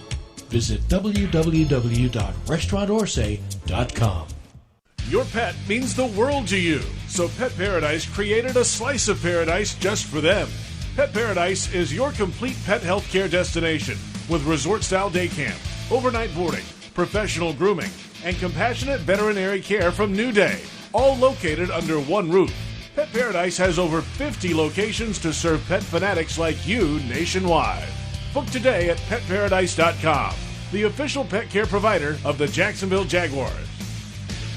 Travel Camp RV, official RV dealer of the Jacksonville Jaguars, invites you to come shop their huge selection of inventory for your dream RV. With locations across the Southeast, you're sure to find them close by. Get value pricing on the top RV brands in the country, paired with the guaranteed best financing options available. You can also shop their inventory at travelcamp.com. Travel Camp RV has helped more families make more great memories in an RV since 1982. They're excited to add you to the Travel Camp RV family today.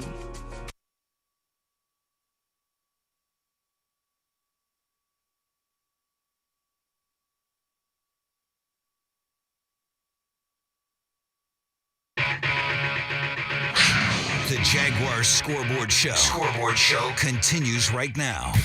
Welcome back. It's the Scoreboard Show. Jaguars are the AFC South champions. They'll host a playoff game next week.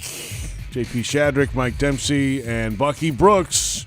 Your calls, 355-NFL-1. What you got, Mike? Well, we gave a shout-out in the pregame to our international Jaguar fans. This one's not international, but it's still Saturday in Seattle.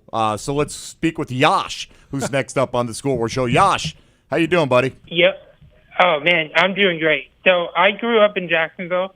I grew up there, was a Jag fan, in the early 2000s and all the way to now. Just moved up here to Seattle in March, so still pretty fresh from Florida. But, man, this is great. Like what Doug said, this was a microcosm of our season. Trevor threw that first touchdown. We thought things were, we're going to get rolling there. He struggled a little bit the rest of the game, had some chances, but then the defense came through. So it was like the perfect way, obviously prefer a blowout because, Titans. But we're so ready for the playoffs. Let's do this. Duval all the way up to the Pacific Northwest there, Yash. Awesome. Yeah. They could get a little run here. Come on. They absolutely can make a run because once you get in the tournament, anyone can get down. And it comes down to quarterback play. And you have to like the way that Trevor Lawrence has played the last half of the season. And in a one-and-done game, it's about the hot quarterback and the defense that can rush the passer. Because that's what those games come down to in the postseason. And so if the Jaguars can heat it up like they heated up on defense, continue to force the turnovers that they force, and give Trevor extra opportunities, they have to cash it in. The one area that has to be worked on in practice, red zone efficiency. And that's been an issue a little bit the entire season because we don't run the football with force in the red zone when the field gets tight. Man, you have to be so precise in the passing game. That's the area that needs a little more practice time. Get that out because it's going to come down to who wins in the red zone and how do you take care of the football. All right, back to the lines we go. 355-NFL-1. Sean in Kentucky, you're next up on the Scoreboard Show with Bucky Brooks. Go ahead, Sean. Hey, guys. What a terrific game. Kind of like defense came through, and the same guy, Rashawn Jenkins, in the Dallas game. Unbelievable game. And I had to watch the game on my laptop because the truck stop, I'm a truck driver, truck stop didn't have a TV, so I was lucky to watch the game. And I got to say, the ghost of the Titans past, 1999 is dead. I was there and I worked the concessions at that game, and it was a heartbroken time for our city. But I feel like we've moved on from that. So, what do you say? Yeah, appreciate the call. And sorry you couldn't find a TV at the truck stop there. But, for Bucky guys like you who played in those games and were around in those times in the 90s, this means a whole lot. They asked Trevor about it this week. He's like, man, I was 3 months old. I don't remember that stuff, but I get it. He understands the history, but it's not. They're forging their own path in that locker room right now. For you guys, that's a different animal. Well, look, the video that circulated on social, the video that they played in pregame with Leon. Oh, Leon Searcy, sitting on the couch talking about the Titans and hating the Titans and that rivalry. I think that was a peek behind the curtain in terms of what it meant for the old guard when that team comes to town. And so for the Jags to knock them off in the way they knocked them off, because they beat them at their own game. Yep. This is a team that fancies itself as the bully. Well, the Jaguars hit the bully in the mouth. And so it'll give them not only confidence going into the tournament, but now going forward that this is a team who still on the rise, but now the Jaguars have a path where they can own the division for a little bit. When you think about all the teams and how they're trending, Indianapolis is down, Houston might have the number 1 overall pick and another new coach. And then you have the Titans, who appear to be trending down.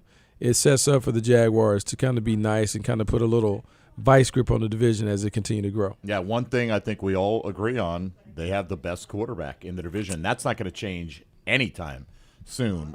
So Bucky Brooks here with us. We move along to Calvin in nearby Yulee. Calvin, you're on the Scoreboard Show. Go ahead, please. Man, what a night for the city of Jacksonville, guys. Just so happy, so proud of the team, man. I told my friends before the game, win or lose, I was already proud of this team. But now, man, I mean, I can't say enough. It just feels different. I mean, 2017, you guys kind of talked about it earlier. It just, it kind of felt like we were playing with house money that year. We were doing all we could, but this year it just feels different. We got the coach, we got the quarterback. And I've just never seen a Jaguars team fight like this, man. I mean, all year, their backs against the wall, and even this game in particular, and they just keep fighting and they just keep doing it. And you can tell they really believe in each other, and I'm just so happy, man. I mean, what a night, what a game, what a team. Yeah, they certainly fought. I mean, they took some lumps early in the year when they had fourth-quarter leads, lost those, found ways to lose some games in that 5-game losing skid early. But as we heard a couple guys say in the locker room with you, without those, they may not get this stretch of games. That forged what came later. Yeah, you can't become a resilient team until you have some failures and some shortcomings. And so those early season failures enable them to build the toughness to be able to finish games in the end. And I will give Doug Peterson credit. During that 5-game losing streak, when they were losing these games, I mean, heartbreaking losses, he maintained the course, and he talked about we have to learn how to win these games. We have to learn how to finish these games. And at some point, it clicked for the team. And when you hear the players talk about what changed and what flipped the switch, they just talked about learning all those lessons from those losses. And so I give the players a ton of credit. I give Doug Peterson credit for being consistent in terms of how he handled his approach. But when you hear them talk, they talk about the process as opposed to results. That's when you know when the players are talking about the same stuff that the coaches always preach, that's when you know there's a synergy and a connection. Oh, that's beautiful. Let's win some of those close games next year and have this thing wrapped up by Week 18. That would be good, too. I don't mind that. But you're absolutely right. I mean, a great point. How do you become resilient unless you have setbacks, right? And they certainly went through that early in the season. Yeah, but you bring up a good point. Because now that's the next thing. Mm-hmm. Like now the next part of it is like whatever happens in the postseason run, now the next thing is you begin to teach the team how to play at a championship level. Hey, let's take care of business. Let's not give away games. Let's not lose to Houston early. Let's finish the game against the Giants. Let's not go on Detroit and lay an egg. Because what you want to do is you get to 13 wins. Now you begin to talk about one of the top 2 seeds. You begin to kind of set the table for a Super Bowl run. And so that'll be the next step. And we can talk about those next steps next year. But, yeah, like that's part of the process. And we'll see if they can gain some valuable experience in the postseason, maybe win a game or two. That'd be nice. And kind of build some momentum. Look, they were up 14-0 on Philadelphia, right? And then the Reigns. I mean, think about Washington. Washington. Like, I mean, there are a ton of games. Denver. Denver and Houston, the interceptions in the end zone. I mean, so many things that really were correctable along the way. And you hear that from players every year. But I believe it now. I mean, I've heard this from, bad Jaguar teams that would lose by 17 or more points and say, oh, we're 1 or 2 plays away. And you're like, no, you're really not. Quite. This year, you could say, all right, I can kind of buy that, but the players never wavered in that belief that they had, and you're seeing the results now. Let's get one more in on this side of the break, and that is Mike on the north side next up on the Scoreboard Show. Hi, Mike. How are you? Duval. I have a couple of questions for Bucky. From my count, it looks like we left about 21 points on the board. Do you think that's something that's problematic going into the playoffs? And my second question, looking at the Ravens roster and the Chargers roster, do you think if those teams have the personnel that can keep the ball away from us for like 40 minutes the same way Tennessee did? Because I was kind of, because I've never seen a team only have the ball for 20 minutes and actually win a game. So what are your thoughts on those two questions? Well, first thing first, the red zone thing is a major issue.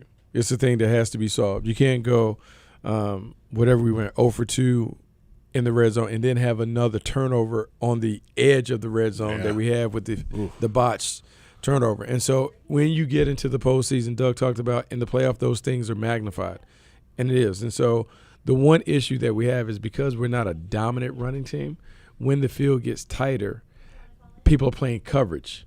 And so you have 8 in the coverage in a small condensed area. It forces Trevor Lawrence to make pinpoint throws, and that's just hard to do over and over and over again. And so we have to figure out a way to score. Maybe you're more aggressive when the ball gets to the 30-yard line to try and get it over the top of the defense before they play those zones. As it relates to the rosters, the Chargers and the Ravens, this is a team that already beat the Ravens and beat the Ravens at home.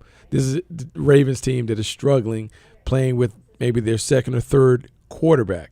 Even if Lamar Jackson comes back, he hasn't practiced in 4 or 5 weeks. He's not going to be Superman to put a cape on and be able to be the same guy that he's been at an MVP level. They are more likely to be able to squat on the ball like the Titans than the Chargers, because Brandon Staley for the Chargers believe he has a superstar quarterback. He's going to put the ball in the hands of his quarterback, and they don't like to run the football. They want to throw the football. And so they create a different set of problems, but it's more likely to be a track meet against the Chargers than it will be against the Ravens. Let's come back in a moment. More of your calls. 355-NFL-1, the number. Jaguars are the division champions after a 20-16 win over the Tennessee Titans. This is the Scoreboard Show on Jaguars Radio.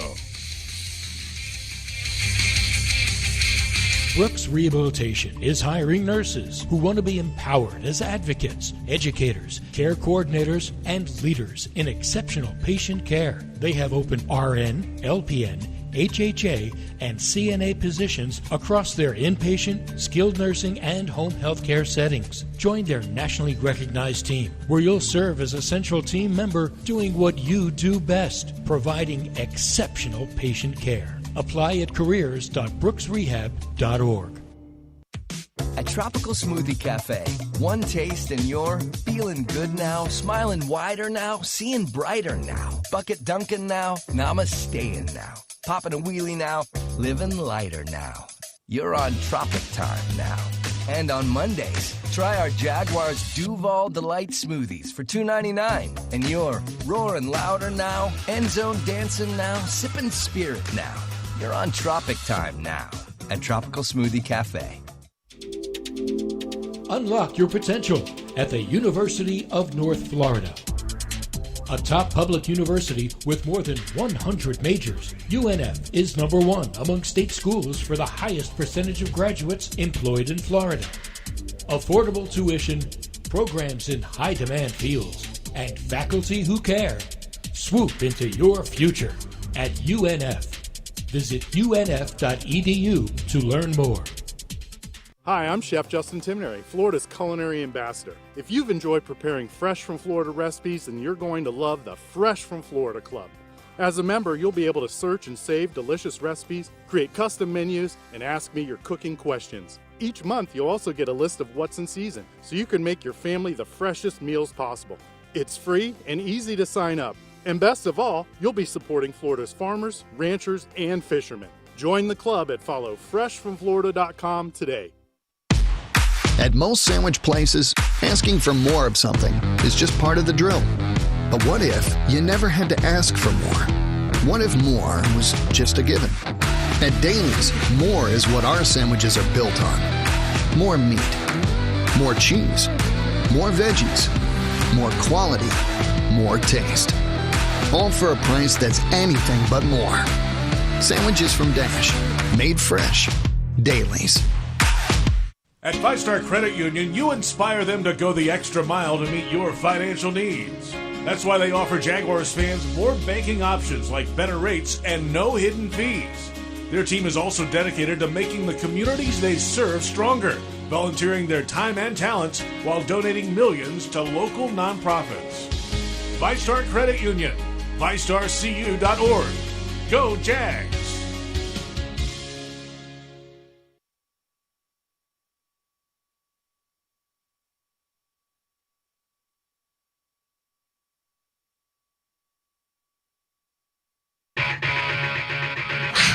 The Jaguars Scoreboard Show. Scoreboard Show continues right now. All right, let's get them in while we can. J.P. Shadrick, Mike Dempsey, Bucky Brooks, the Scoreboard Show coming up the fifth quarter, but we've got a little time left here. Yes, we do. As we know, the sun never sets on Duval County, all right? Particularly when it's the land of the rising sun. Tony, Jaguar fan in Japan, calling in right now on the Scoreboard Show. Hello, Tony. How are you? Tony, you there? I was so excited. It was a great lead-in, too. It was I perfect. So. I thought that was good. All right. We'll try to get to You know what? Just about as far away. Let's go to Darren on the west side right now and check in with him. Darren, you're on the Scoreboard Show. What's up, buddy? Hey, guys. You know, I don't want to sound anticlimactic because we are AFC South champions. But from the stands tonight, it almost felt like you could feel the pressure the team was feeling, or the team, I don't even know how to explain it, but from my vantage point, it just felt like there was so much pressure tonight that we couldn't, it was such a strange feeling in the stands tonight. I mean, we screamed our heads off for the whole first quarter, and we almost offensively barely touched the ball in the first quarter. And from the stands, is it just me, or do y'all feel like the offensive line really struggled to the point that Trevor nor the offensive line seemed to know where the blitz was coming from or where the pressure was coming from? And so, don't get me wrong, I'm very happy we won, very excited we're in the playoffs and the year that we had, but that was very weird tonight in that respect, that Trevor didn't seem to know where the pressure was coming from, where he has in the last several weeks, and the offensive line seemed to really struggle tonight. And, guys, love the show. Go Jaguars. Yeah, thanks for the call. Sometimes it's not as pretty as you draw it up in the classroom, right, Bucky? No, I mean, this was the equivalent of a team that was committed to playing half-court basketball. And so you're not going to have any runouts and fast break. And because of the way that the Tennessee Titans were playing the game, they created pressure on both ends. They created pressure on the defense by running right at them, but they created more pressure on the offense by limiting the total number of possessions in the game. And so what that does for a play caller, like Doug Peterson, man, the first quarter I think they only had 5 offensive plays. And so you don't even know what's where. You haven't even got through your first 15 script, so you don't even know what to do to get your quarterback into a rhythm. And going into the second half, second quarter, it was only 3 possessions apiece, and it ended up maybe 4 apiece in the first half. Hard to really establish what you want to do offensively. And so for a quarterback like Trevor, who is a quick rhythm quarterback who needs to have the ball to get into a rhythm, to get into a groove, it was tough. And then when it came to what the Titans were doing, they did a really good job of disguising their intentions. They sometimes would show a too-high shell before rolling down and sending some pressure off the edge. They were really committed to keeping Trevor in the pocket. They didn't let him get loose on the bootleg game, which is why they were coming off the edges as opposed to in the middle. So give Mike Vrabel and those guys credit. But you also have to remember, they had extra time to prepare. They played on a Thursday night. They knew who the opponent was, the Jags. Right. They rested all their players. And so this was like coming off a bye week for them where the Jaguars were playing on the short week. And so there was going to be some of that, even though Doug wouldn't talk about it. That's the reality of it. They had an extended week. The Jaguars played on a short week, but at the end of the day, it didn't matter because the Jags won. I do agree with the pressure feel. I felt you could feel the pressure was palpable, right? They had 3 possessions in the first half, Bucky, so you couldn't get everything became so magnified. And as you're playing from behind, the later it gets in the game, you start wondering how many more times are we going to have the football, right? But I didn't look. The offensive line struggled to run the ball, but everyone pretty much struggles to run the ball against Tennessee. Nope. I thought overall the pass protection, Trevor Lawrence didn't get sacked. He got hit 4 total times in the game tonight. Now, Trevor helps you out by his escapability, but I didn't get the sense that the offensive line in pass protection got manhandled tonight. No, it was the way that the Titans played. And Mike Vrabel being a defensive-minded coach, what he wanted to do is his whole goal was to get the game into the fourth quarter and make the Jaguars have to win the game in the fourth quarter, allow them to feel the pressure of playing in a big game. And he was hoping that the Jags would unravel much like his young quarterback unraveled. And let me say this about playing in these big games in playoffs or playoff atmosphere at home. What happens is on the sideline, the players feel the angst and the anxiety that is felt in the stands. And so the longer the game was tight and the longer that it became those nervous moments for the fans, the players sensed that. When it was 10-0 in the second quarter, I'm going to tell you, it was quiet, and you could sense, hey, man, if we don't score now, this could be a really, really tight thing. And then you find yourself looking at the clock, trying to count how many possessions are left. Derrick Henry's running, getting first downs, and the clock goes from 10 minutes to 4 minutes in a hurry. Yep. And so just the way that they played, it created pressure in a bunch of different ways, particularly for a young team that's trying to learn how to win in that environment. So it's very difficult. I think next week it'll be a looser, freer game, and you'll see the Jaguars play better. All right. Thank you for the call there, Darren. We go to Matt in Orlando. Next up here on the Scoreboard Show. What's going on, Matt? Hey there, Mike. I'm not in Orlando. I'm actually here in Jacksonville walking to the next bar because we got to get ready because we're AFC champions. We got to get there before 2 o'clock ends. We got to make sure we let everybody know that goddamn Jacksonville Jaguars are AFC South champions. It's Duval till I die. I told the lady, I said, all I'm going to do is just yell in your ear. Listen, guys, it's Duval! Duval. All right. I was worried. He was going to hit the tripwire at some point, but no, we were good. We stayed just safe on that one. Speaking of the clock ticking down, yes, it is indeed for him tonight. Wow, what a scene, man! It was a great scene, and I thought it was appropriate. I like voting for the color. I like voting for the color, like having a teal out. Like I'm attached to the teal. Like seeing all the teal, the towels, and all that other stuff. Like it was great. My only thing is, well, how do we top that next week? I know, right? Like we go teal out the season finale. You can't go teal out again in the playoffs. So what do we do? Can you not? Well, why not? I don't know why. I mean, who made that rule? Blackout. We have a blackout. Like, but we can't go teal back-to-back weeks. We got to go to something different. Who made that rule? I don't know.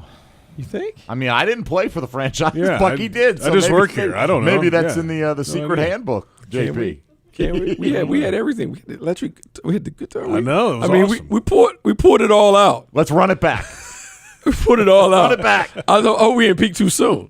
That's all. Like we poured it all out. It's all right. They've got a week to get ready for it. I think they'll put on a great show. We're back in a moment. Our final segment. Then the fifth quarter. We're basking in the glow of an AFC South championship. Jaguars get it done. 4th division title in franchise history. 8th playoff appearance in Jaguars history. Jeez. And they'll host a playoff game on Wild Card Weekend. This is the Scoreboard Show on Jaguars Radio.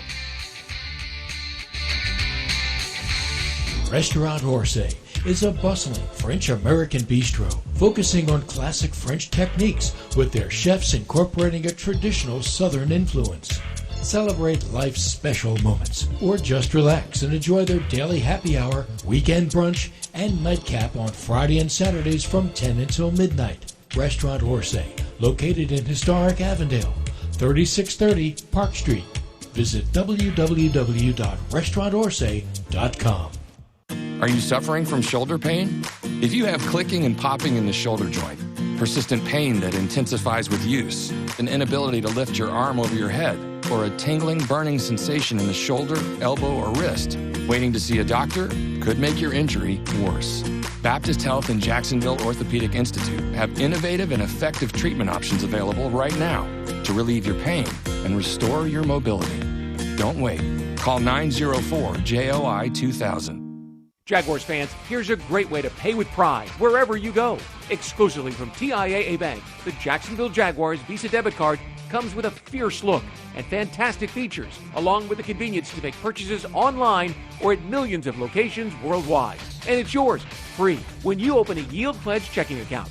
Order yours today Visit TIAABank.com/JagsCard. TIAA Bank is a division of TIAA, FSB, member FDIC, and the official bank of the Jacksonville Jaguars.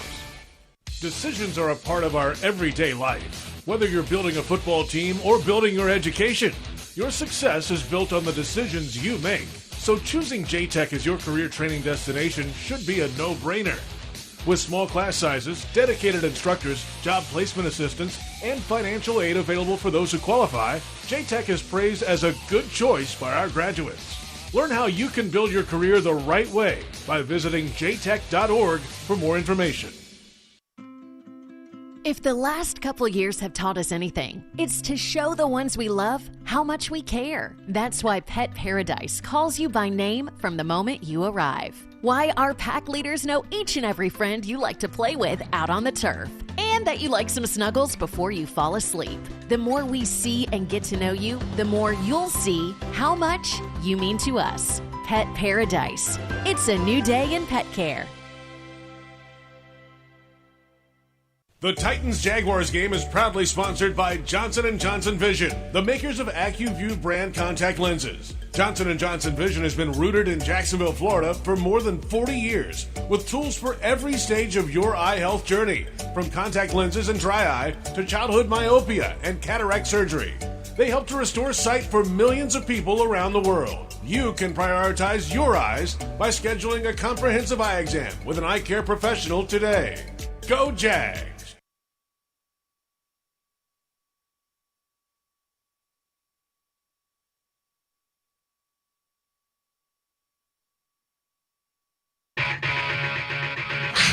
The Jaguars Scoreboard Show. Scoreboard Show continues right now. We're back. Final few moments. J.P. Shadrick, Mike Dempsey, and Bucky Brooks at AFC South Championship for the Jags. They'll host a playoff game on Wild Card Weekend. Let's get these last few in. All right, let's do it. Japan didn't work out. Let's see if Brazil does. Cristiano, our good friend from South America. What's up, Cristiano? Hi, Mike. How hi, are JP. you? Hi, Bucky. How you doing? What's up? I'm more than fine. Yeah, I would so say. happy. Go ahead. Okay. I'm so happy that we won, that we are back to the playoffs, and I have two things to do in this weekend: drink beers and engage Titans fans in Twitter. That's beautiful. 2 for 2. In either order, by the way. I saw Cristiano post a pic of him getting his drink on a little bit earlier today. Cristiano, enjoy it. We appreciate you checking in all the way from Brazil. Let's head up to Savannah, Georgia, guys. Jacob, you're next up on the Scoreboard Show. What's going on, Jacob? Hey guys, man, I'm just so proud of the Jaguars. You know, I got to go to the game back in 2018 against the Bills. I was there for that. That was awesome. You know, tonight my buddy Eric and his wife Amber, they drove up from Ocean Way. We got to watch the Jaguars win. It was incredible. Hopefully to next week, my brother Jared will be able to drive up and you know, watch us take on what I assume to be the Chargers, but super proud of the effort of the guys. I know it's been a long year. You know, we've been here, and I remember getting excited for the number 1 pick 2 years ago, getting excited for the number 1 pick this year, and being able to look at a different perspective in January, man. Like, it's so awesome, and I'm so proud of the way that they played. So, you know, all I can say is, Duval, right out to you there. All right, Jacob, there you go. Anything to add to that? No, all right, let's great. get our last caller in for us on the Scoreboard Show. Vinny in New York checking in here. Hi, Vinny. Hey, how you doing? We're great. What's Good, up? man. I just wanted to say that being in New York, being a Jaguars fan, it's hard, you know. Every time I hear the radio, they're always talking about the Jets and the Giants, and it's just nice to see the Jags in the playoffs. I went to the Jets game and saw them win. It was nice to be there. Duval. By the way, that 1010XL app works fine in New York. Just fine. Jaguars every day. Jaguars.com, free website. There you go. That works as well. All right. Hey, thanks for all the calls tonight. Bucky, safe travels. we'll do this again next week. Should be a lot of fun, man. Really excited to see the postseason. It's a different game, a different animal. Excited to see what the Jags do. Let's make a run, man. Love it. Wouldn't that be awesome? It would be great. Let's do it. Why not? Why not the Jags? Week to anticipate it, right, and see what happens. Should be fun. Limited tickets available. Standing room only being sold already for the playoff game. Jaguars.com/tickets or call 904-633-2000 and good luck. They're going to go fast, I think. Get them. Ravens or Chargers, of course, after the results of tomorrow. Thanks to our entire crew with us tonight. Donna Murphy, Tony Smith, Joe and Linda Fortunato. Joe is really diligently working hard tonight, late into the evening. Mike Dempsey, Bucky Brooks, I'm J.P.